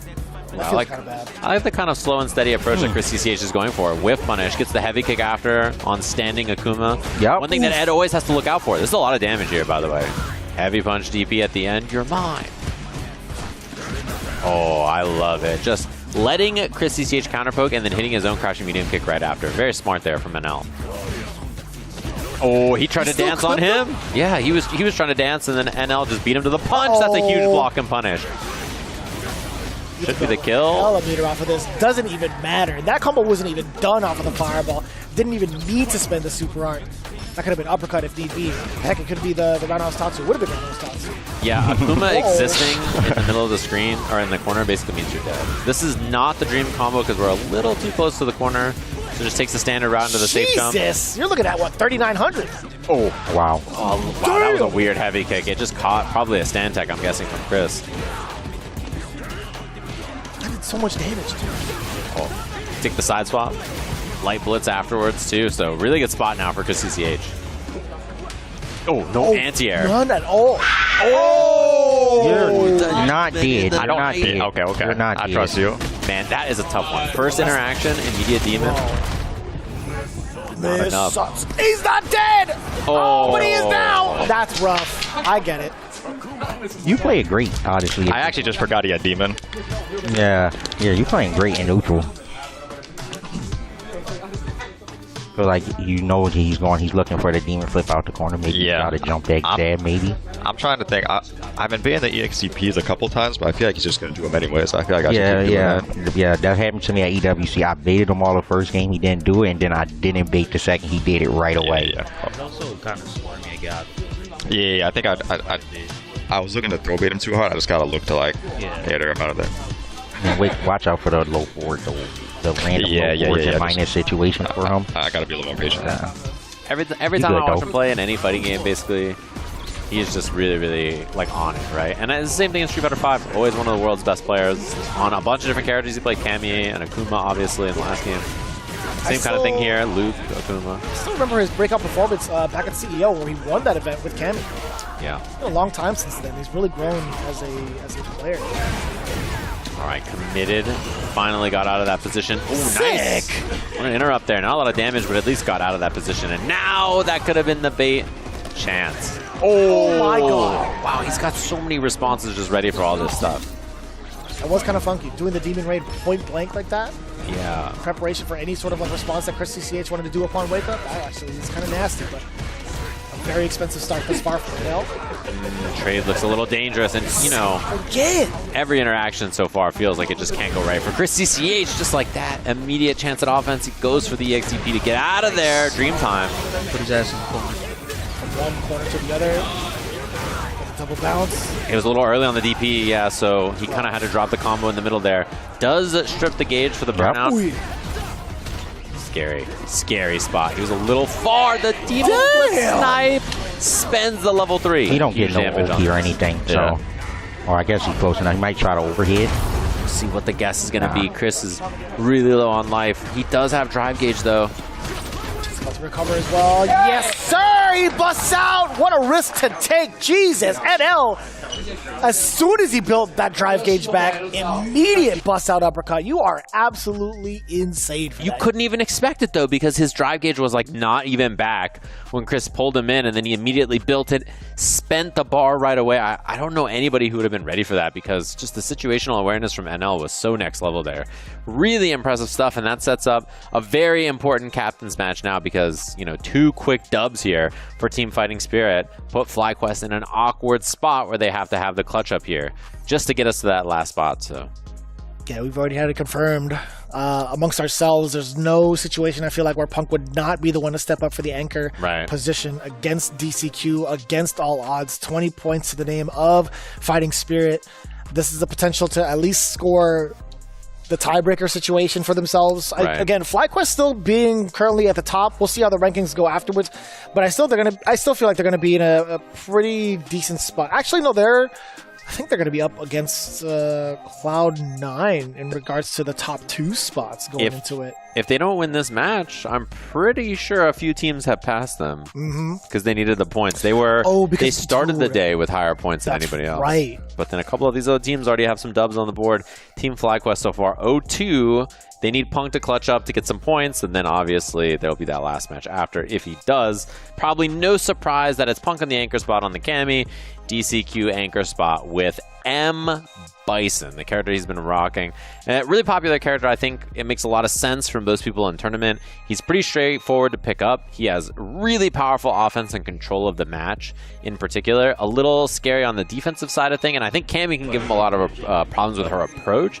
But he just has so much damage, so much pressure, so many plus frames. You know, the ability to slow down the pace of the match with a mine and then just pull up on his own terms is really powerful to have. Yeah. I think there's also some subtle moments where like Bison can control the airspace. If you happen to predict the right jump or the right angle going in with a hell attack that leads into massive damage or that cyber mine or both, right? Right. I think that could be a little bit problematic too. But Punk, I don't think he's been one to kind of shy away from the challenge in the airborne space. Yeah, and that's one thing that makes it so scary is like if Bison has charge, maybe he can deal with stuff like that for sure. Oh, and that stand jab, crouch medium punch, the Punk check. He checks everybody with that. Oh, slightly wrong combo choice there from DCQ, didn't work out. Nice neutral jump. Stripping the drive gauge with that level 1, so now he's got one guess to be burnt out or not. Ooh, and that's a punish counter. It doesn't even matter That was smart. if he gets into that burnout because the rest of that damage, we're going to be killing. I like that. Punk. Using the old strat against Bison, this has been a long time tech against him. Neutral jumps have been the bane of his existence because of like the forward momentum moves that he has. Granted, you can counter it with the hell attack, sure, but yeah, it's been a big problem for years. Yeah, he plays the game horizontally, right? That's kind of what he does. He has like best-in-class approach options in neutral horizontally, but you know, neutral jumping and stuff is a good way to take that out. Matt backdashing again, correct on that choice. Mine. Damn! Oh, that's hella damage. Kill me. We'll see how much he spends here. Level 2 on this, so not the kill. Not going to dump all the meter just yet, but a very sizable lead now. Oh, you thought you were in time to do the back heavy? The evil knee. Immediately waking up with the crouch jab. Very Kazunoko-esque. Ooh, this is scary now. Punk needs 1 to get the round here. Both in burnout. Oh, that's it. Wait, he can maybe find chip now, too. So is whether Bison... No. How'd that not work? No. He got to delay it more. Okay. Yeah, and then you can see how much he does not want to get thrown. Like, yeah, I told you. I told you. I know. Oh, I hear it go, Chris. How many minutes? Hold on. It's okay. Samurai been powered us through this moment early on in Street Fighter League. That perfect parry was nice, though. I was looking real boost like. Oh, we got the timer set? Okay, let's see what it's going to end on. Oh, that was quick. That was quick. Yeah, the timer got him shook. He That didn't, was quick, he didn't though. want his method exposed. But you got to add a little time, though. You started a little late. Yeah. Punk right now, the momentum all in favor of the Cammy Evo champion. I like that. Little tap parry action on the dive kick. Get the job done. Plus frames there. Punk not willing to see that. He's down to do the driver. Boost. Man, Damn, everybody's been doing that. Everybody's on the same page today, huh? Yeah, they're all locked practicing in. the exact same thing. All the Bison mains just watching in the back. He's like, I hate it. They're probably all mad. They're like, dude, why is everybody doing this now? Can you guys just go back to giving me plus frames for free? Uh-oh. Oh, he's furious. Japanese judo. He's furious. Uh-oh. Keep doing it. Yeah. He's furious. I told y'all. I told you. A little smile on Punk's face, too. You can see it all the way from the player cam. Every time it's easy reads. It's easy reads. It's easy reads. It's easy reads. It's easy reads. I told y'all. I have him downloaded forever now. Regular jump plus dive kick plus whatever she's going to go Bro, for. he loves so this. It's very difficult for him to stop that option gave up. consistently. It means that oftentimes he just doesn't want to commit to anything. Oh, caught the backdash. It's Nice. a stomp, the follow-up as well. Nice combo. That's the coolest looking Bison combo, I think. The fact that he gets the juggle off of that, yeah. That was Damn. nice. That's the Asian shimmy right there. Yeah, regular head That. stomp into Triple follow-up down. as a juggle is cool. Bars. I always found it kind of tricky to get the Devil's Reverse Ender of it. I don't even know what it's officially called, but you know what I'm saying. Yeah, that's the one. Getting that last second bounce is really difficult. Misses the jump in, but still gets the throw. The fish fly. is what I'm gonna call it. Fish fly. Bomb on. And now Punk in a weird spot. Just maybe block and parry here. Oh, walked in and blocked. Wow, that was the spacing and awareness of the timing on that was really impressive. Oh, missed That was time. tricky. I thought DCQ was definitely going to press the button. And Punk one hit away here. Has level 3. Big chilling on this lead. Doesn't need to overcommit to anything just yet. A lot of airborne approaches thus far from Punk. Ooh. Tried to drive. That was a Punk, not Boost Lee that time. Not that time. That's a Punk. That's a Punk. Yeah, I mean, that, not very many people on the planet are going to get that. I told y'all this that $1,000 can opener. I'm locked the Such a dangerous opponent. He plays the best players in the world and makes them look like they're humans. And he does it so consistently. Joe, start it, Chris. Start it. We good. Yeah. I was gonna wait until he went to character select. Oh, never mind. Yeah, he's shook by the time. Year in, year out, no matter what version of the game. Yep. It's very impressive. Nice. What a call out too against the drive rush. I think he's been one of the few to really call those out very early on in the game's lifespan. Damn, that nuke jump is so important too. The damage on top of that, the corner control, DCQ does get exposed down below too. That was a counter hit. He was trying to poke his way out. Does find it successfully this time though. Yeah, yep. You already showed me that. From Punk as well in the spacing trap attempt, and now it's going to be the kill. Going to be set point for Punk to tie the score up here between these two teams. I know it's only week 3, but this is the most we've seen DCQ bleed thus far. I mean, he was coming up from a big dominant week in the previous one with 3 games straight under his name against Ajax Fidelity. A whole different story against Punk now. Yeah, I mean, he is the Evo champ for a reason. Oh my god. Damn! Damn! I cannot believe that crouching medium punch even hit. What? That was mad active. Yeah. He's turning into Noah. Has bomb, has pressure here. Does Punk go for it? Doesn't go for the reversal, but this is huge damage on this. He can kill if he wants to spend the bar. Level 1. God damn. Yeah, his character's kind of Level 1 kill. Yeah. God, and it overkill too. Level 1 had room to spare for that. That's a lot of damage. I thought it would be level 2. I didn't even know how much scaling was involved in that, but as soon as I saw the big chunk from the heavy. Yeah.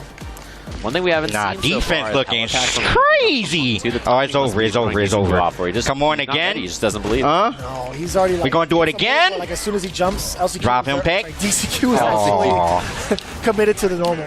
I mean, it is his last chance right now. It is. This is LCQ for DCQ. Yeah, Punk is on match point. Did it. I love that, man. What are the tricky stuff? Being able to halt your own drive rush into a special move.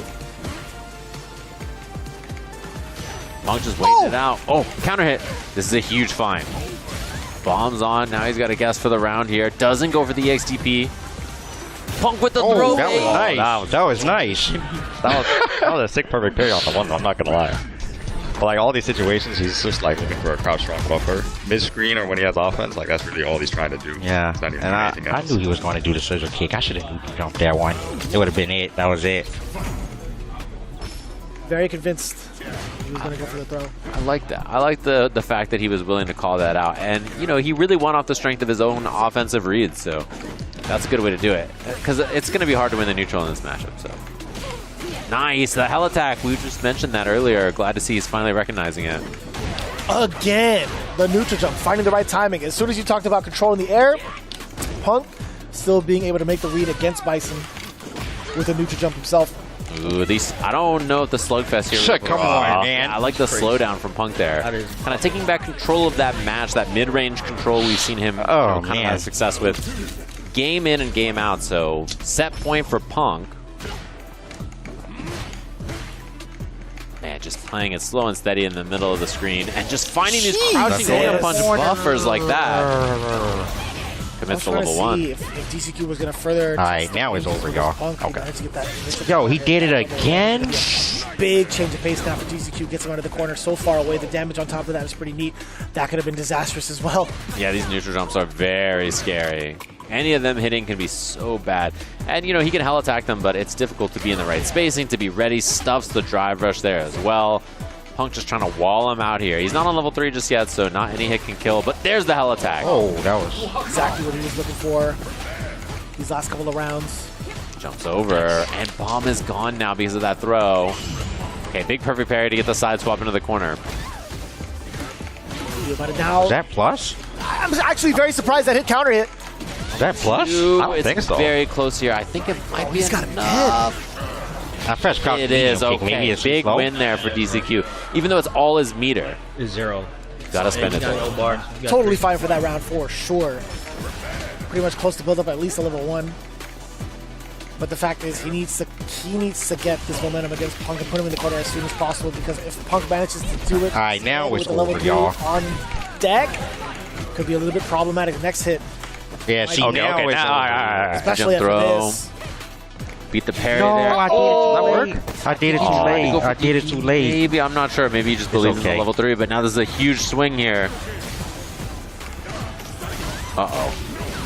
That was mad awkward. The fact that he still got the juggle was kind of insane. Drive reversal from Punk.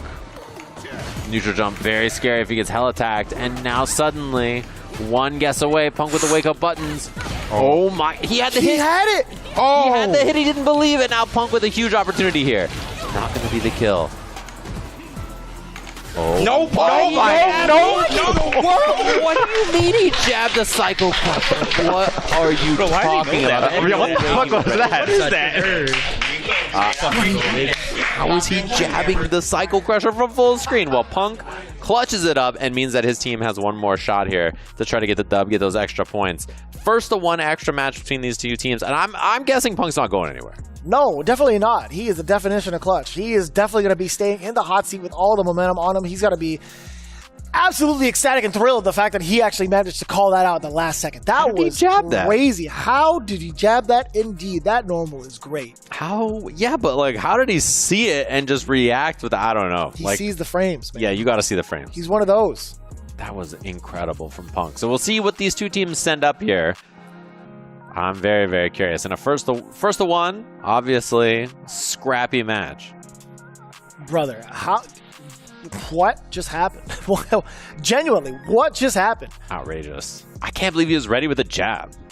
Looks like we're locked and loaded here. NL on the Akuma. Up against Cammy for Punk here. And, you know, he just had that clean dub. It's one game to send it and see if you can get the job done here.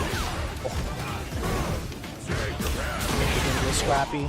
We just literally right as they said it. A little option select to beat the drive rush cancel button. That's a little bit tough. Was that a heavy normal that came from NL on the way through? I don't remember. He did a medium punch after as the button. I don't remember what button he drive rushed. I see. Yeah, but he did send medium punch afterwards. And Punk ready with that EXDP. And I'll kind of like play coy just a little bit. He has a slight life lead here. And corner positioning with Akuma, which any of those buffers into the EX Flame is really scary, so you have to be very careful if you're Punk here. Nice check. Man. Oh, yeah. Oh, that. Double rush. That should be the kill. Easy peasy. So potentially locking in and not only winning his team's only points, but all of the points his team needs here. Controlling airspace, and just like that, the throw bait as well, and L getting full corner control and the damage on top of it. A nice and easy confirm. Say it could win. Oh my, and just like that. All right, we're going to a last round. Evened up on meters as well, basically here. Both about to build that level 3. Out of there. I just like that. I just love the teleport. He teleported away and Punk reacted to it too. He even hit the jab. He was ready to stuff the teleport, so that tells you a lot. Oh, nice interruption there. He gets in between the hits of the fireball. All right, bringing the throw. Punk with lots of drive gauge to work with here. NL needs to find a hit so he can get a level 3 to fix his drive gauge, but I don't know if he's going to get a chance just yet. In the corner here, he wakes up with it right away. Why find the button when you just do the whole shebang bang? Punk did not seem happy about that, by the way. No, absolutely not. I think he's like, this guy just did it. If I blocked it, he was dead. This guy's a bum. I knew it too. He's dead. I knew it too. Damage. He's dropping bombs on NL. Punk, the definition of clutch, again mentioned. 25 points for FlyQuest. Just like that. Had the headphones off instantly. Knew that he got the job done for his team, so clutched it up for the squad despite them going 0-2 to start, and that's the problem. This FlyQuest team has extremely stacked players from top to bottom, but at the end of the day, you got to beat Punk, and you got to beat him in 2 sets. The first set and this, and then we even heard from DCQ, oh yeah, if we have to get that clutch match against them, I'll just send it in NL. Well, even that doesn't seem like it'll work. So. Look what happened. Yeah. I mean, there were plenty of good ideas up until Punk decided to take the momentum, and I feel like that's just at a coin flip. Actually, at a drop of a hat, really. Punk can really just flip it on anybody here in Street Fighter League, and that's just the nature of the beast. Yeah, he's a tough opponent to beat, no matter the case, and so he secures a bunch of points on the board for Team FlyQuest, who's got to be feeling pretty good. And I imagine probably still in the lead. We'll get an updated look at those standings in just a little bit. Yeah, a lot of the potential coming through for a lot of the teams as we progress into week number 3, as we see the standings later on throughout the day. But one thing is for sure, you can also unlock your gaming potential with Asus ROG monitors. It's perfect for both console and PC gamers as they offer stunning visuals, fast refresh rates, and ergonomic designs. Visit asus.com to level up your setup today. Yeah, and pro players have won more prize money using SteelSeries gear than any other brand, and they're the most winning brand in esports history. So you can check out some of those SteelSeries or Asus gear if you haven't already. Also check out our updated standings, of course, where FlyQuest is in the lead. Those 25 points from Punk are a big deal, by the way. They're all the way down there at 70 to start the day. Obviously, all the way at the top, 95, their record. Very impressive. However, they've had a lot of the home sets already, which is an important factor to that as well. So we'll have to see how that goes later on the line when people have the counter picks and stuff. And I mean, even then, even when you have the counter picks, you just put Punk last and someone's got to beat him, right? That is the problem that you're going to have to tussle with each and every time. Yeah, so with that in mind, again, FlyQuest with the strategies of having Punk in the anchor positioning, we'll see how they feel thus far going into it. RobTV, I'm sure he has a lot to say with the winning team. Here we are with Rob hanging out with FlyQuest. And just like that, the giant has awoken. Punk the God in the clutch. It looks like that's your purest form. I guess so. I mean, I'm used to playing there usually in Street Fighter League, so I think maybe since last year, Angry Bird played a lot there, but outside of the previous years, it usually always been me, so I'm used to this. And it got to the spot where, I mean, bro, that jab on the EX Cycle Crusher was crazy. It got to the point where you were literally calling out, like you did the EX, you jabbed it, and you immediately like, yup, immediately, like you knew it was coming. Explain that feeling for us. It's almost as if like you get into a certain zone, like a flow state. Yeah, well, I just know that he was going to get desperate because I was burnt out, and I play Strider a lot, so that's kind of situation actually came up one time against Strider where I had a lot of health and he had no health, and he tried EX Cycle Crusher and I jabbed it. Well, that's when I tested it and it worked, so I already knew that DCQ wanted to do that to get in and try to win the round, but I already had the tech for him. He just didn't know about that. All right, and Sean, with your team playing to this level, just overall, and then now you see that Punk is clearly himself, the champ is looking exactly like he's supposed to, do you think that every other team needs to fear Team FlyQuest? I mean, I think it was already something that they kind of had to fear to begin with. You know what I mean? I think he has like a good group of players behind him, but I think the special part about being on Punk's team is that even when like team morale is a little low, he still brings the energy like way back up. You know what I mean? Like he brings the energy like way back up. Like Psycho might be a little bit down, Chris might be a little bit down, but then he's like he gets on the sticks and he just starts talking. He just starts talking, making jokes. Everybody like, laughing again. Yeah, we're all up again. So And right now, you guys are up on the overall standing, sitting in first place. So far, Team FlyQuest has been the strongest team on Street Fighter League. We have a bit more action for you guys after this break.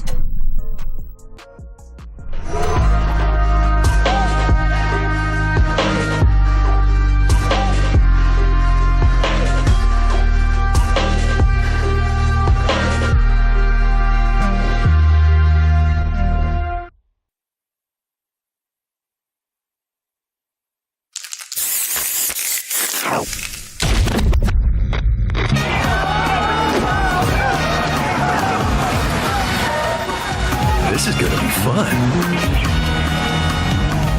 I'm still on a journey. Come get some. Traveling to new places, experiencing new things, meeting new faces, having good fights. Fight, drink, eat, sleep, repeat. Seriously, it's a good life. I'll pick up the check.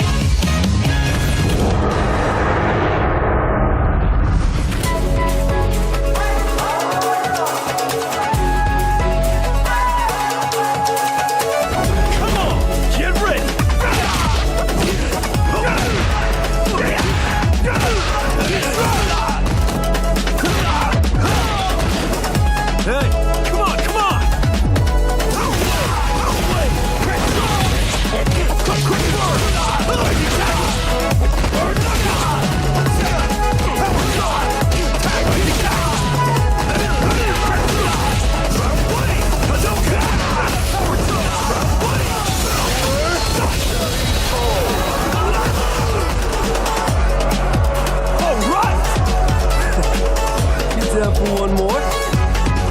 Time for a beatdown.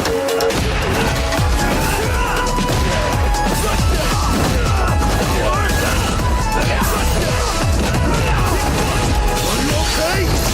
What's your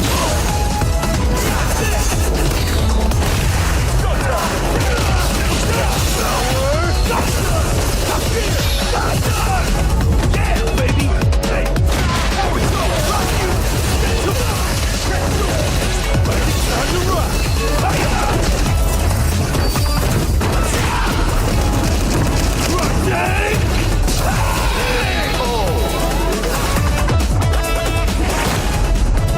Now, where to tomorrow?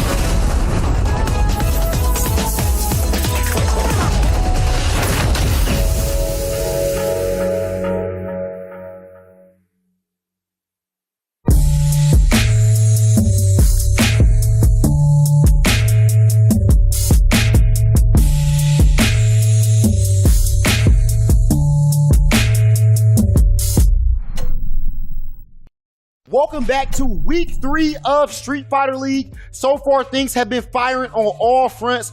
Gentlemen, how insane was this week? There's a lot to really consider, right? I think there was a big blowout coming in from Bandits. Yeah. We had a very close match between Cloud9 and Shopify Rebellion, but that very last tiebreaker between FlyQuest and Fighting Spirit, no one would have called that, man. I gotta say, Punk the God, being as clutch as he is, I didn't think he would end it out that way. Being able to snipe out the OD Psycho Crusher the way he did, Oh my gosh. Man, Look, respect, bro. Before we get to all of the specifics, let's take a look at our standings after 3 weeks of Street Fighter League. First place, as my man Jeremy just brought up, FlyQuest, absolutely dominating 95 points. And then we have Cloud9, Bandits, Fighting Spirit, and then on the bottom two, surprisingly, Shopify Rebellion. I do not think anyone had that on their bingo cards for Street Fighter League this year. And then finally, we have Red Rooster all the way down there at the bottom. Any surprises on there outside of the Shopify Rebellion? I was gonna say, it's actually pretty important that Fighting Spirit got the first 2 wins, right? Because otherwise they would be at 40 points still if they didn't get those 2 Ws earlier, and then Punk obviously clutched up. FlyQuest, would have been 75 points even if they went 0-3, which would have been tied for third. third, which is still up, or 70 points, which would have been, a pretty good spot. I can't lie for them, but I've been very impressed with all the play that we've seen so far. And honestly, I'm very curious to see the clashes in our next week. I think there's a lot of really interesting matches, and particularly the teams that have their home games, like more home games done already, they have less of an advantage when things are coming up in the future, And as far as the matches this week, we started things off with Bandits versus Red Rooster. Jeremy, what stood out to you in that match? It actually relieved one of the itches I've had in regards to the team synergy. I wanted to see how Louman was going to perform under pressure, whether or not he'd be able to suffice as the pick for the home style positioning, right? Being able to have that counter pick ready as a Dhalsim player. He came through and delivered. It looked a little bit shaky at first, but one of the biggest things that I was looking for is how he combats against the meta. He came through, he got the W, and I was very satisfied with that overall performance. Also from the Red Rooster side, I wanted to see how Uriel wanted to play when it comes to the anchor positioning. I wanted to see if he had that clutch factor or maybe like the danger aspect of him with the way he plays Ken as a very prospective value towards becoming an anchor for the later spots as well. So a lot of big questions were answered right off the gate for the Bandits and the Red Rooster matchup. I love that we saw Bandits also have Cabba anchor again, right? Because with that team, you kind of assume it's going to be the same as what we just saw with Punk, where the threat is Punk as the anchor can take out and just win, but it was supposed to be that with Mena. You don't even need him, right? You just have Cabba there, do the anchoring instead, which is a really dangerous part of your team's dynamic when you have multiple people who can fill that role. And speaking of the anchor position, in our next match, we had Cloud9 versus Shopify. What is very important is to point out my guy Boost is an absolute animal. This is the thing. We all knew how strong he was as far as watching him in these online events in FlyQuest or Tampa Never Sleeps. But this is a completely different ball game. Street Fighter League, huge event, bright lights. The first time he's been on a stage like this, and I tell you what, it's easy to him. I think everything is a process. I don't think he is at all playing by feel, and he is entirely comfortable and is looking like one of the strongest players. Actually, I can't say anyone is looking better than him so far in Street Fighter League. I gotta say, this man is whooping feet right now. He is knocking everybody out. He is throwing boosts to butt cheeks. This guy is actually phenomenal. He's so good, man. Watching him on a weekly basis and being able to watch him in an offline environment is like night and day, man. Yeah, and pulling up offline is a very different experience, but he looks so confident and ready and calculated. You feel him pushing up the glasses. Every time. Actually, if I do an EXDP right here, it's going to hit. He jumped out the corner, and then Hot Dog went to back throw him into the corner. He just landed an EXDP, and I was like, it's over. You just know somebody is so confident in their decision-making when they do stuff like that. The way that my man actually, he's always so overly analytical, and then he's like, yeah, me and JB are Steph and KD. Randomly, I'm like, oh, that okay. Is mad random. I didn't even know he watched basketball. Yeah, I know, right? Okay. Yeah, somebody came in with the Curry jersey, and he's like, actually, this person carried the finals that year. I was like, how do you? Were you there for the finals that year? Did you say that? Yes, yeah. I was like, all right, bro, my bad. Listen, dynamism. You know what I'm saying? You got to be dynamic for a good story. My man Boost has been that so far. Finally, we had FlyQuest versus Fighting Spirit. In the end of the day, FlyQuest, they lost their first couple of matches, but then it came down to a situation we've seen so many times.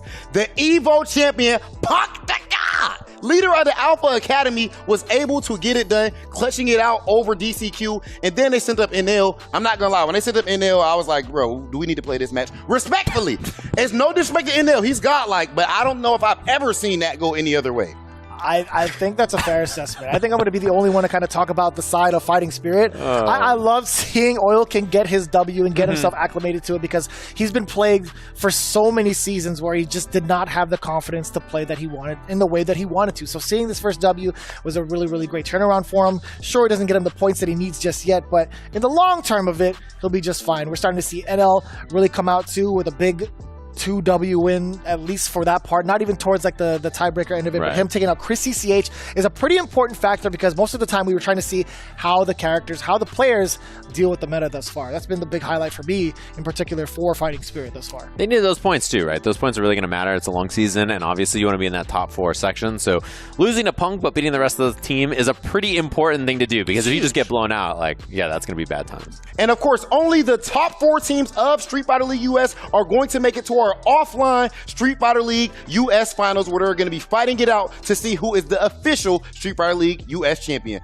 Vicious, what else do we have on our table? Oh, we got the CPT coming back in with the offline premieres, as we have Japan starting things off at the very first weekend of November. That's right, November 2nd to the 3rd. We have the offline super premiere with Japan. Then, of course, Blink Respawn coming right afterwards, November 8th through the 10th. A lot to look forward to in the month of November. I hope you guys can also be able to enjoy it. If you guys are planning to travel out there as well, please travel accordingly because it's going to be absolutely insane. You guys do not want to miss it. Having that luxury to see that offline premiere happen is so damn sick. So again, mark your calendars, guys. There's going to be both Street Fighter League going down as well as all of these offline premieres in the CPT.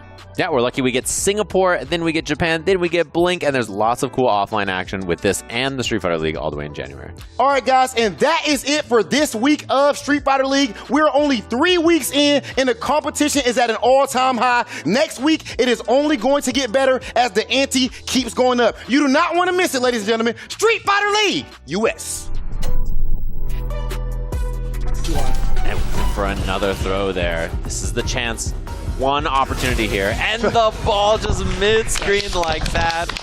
A domination from Mena RD. Quite soon as well. Oh, you know it's roundhouse and the solid puncher. No way. Big chunk. Cabba had that look on his face like this guy thought. Very, very smart stuff. One more, and you see the pop. Dash and combo. Coast to coast on this. Look at how far he's gonna take him. And he strips the drive gauge. Both of them low on drive resources now. That specific setup. And he got another level 2. Uh-oh. Uh-oh. This could be real bad real quick here from Lex. He can't need a DI. He can't need a throw. These Rashid players proving that he beats Guile. You know, if the back... Oh, he tried to dance on him. Yeah, he was trying to dance, and then NL just beat him to the punch. That's a huge block and punish. Should be the kill. Elevator off of this doesn't even matter. That combo wasn't even done off of the Punk. It was mad awkward. The fact that he still got the juggle is kind of insane. Drive reversal from Punk.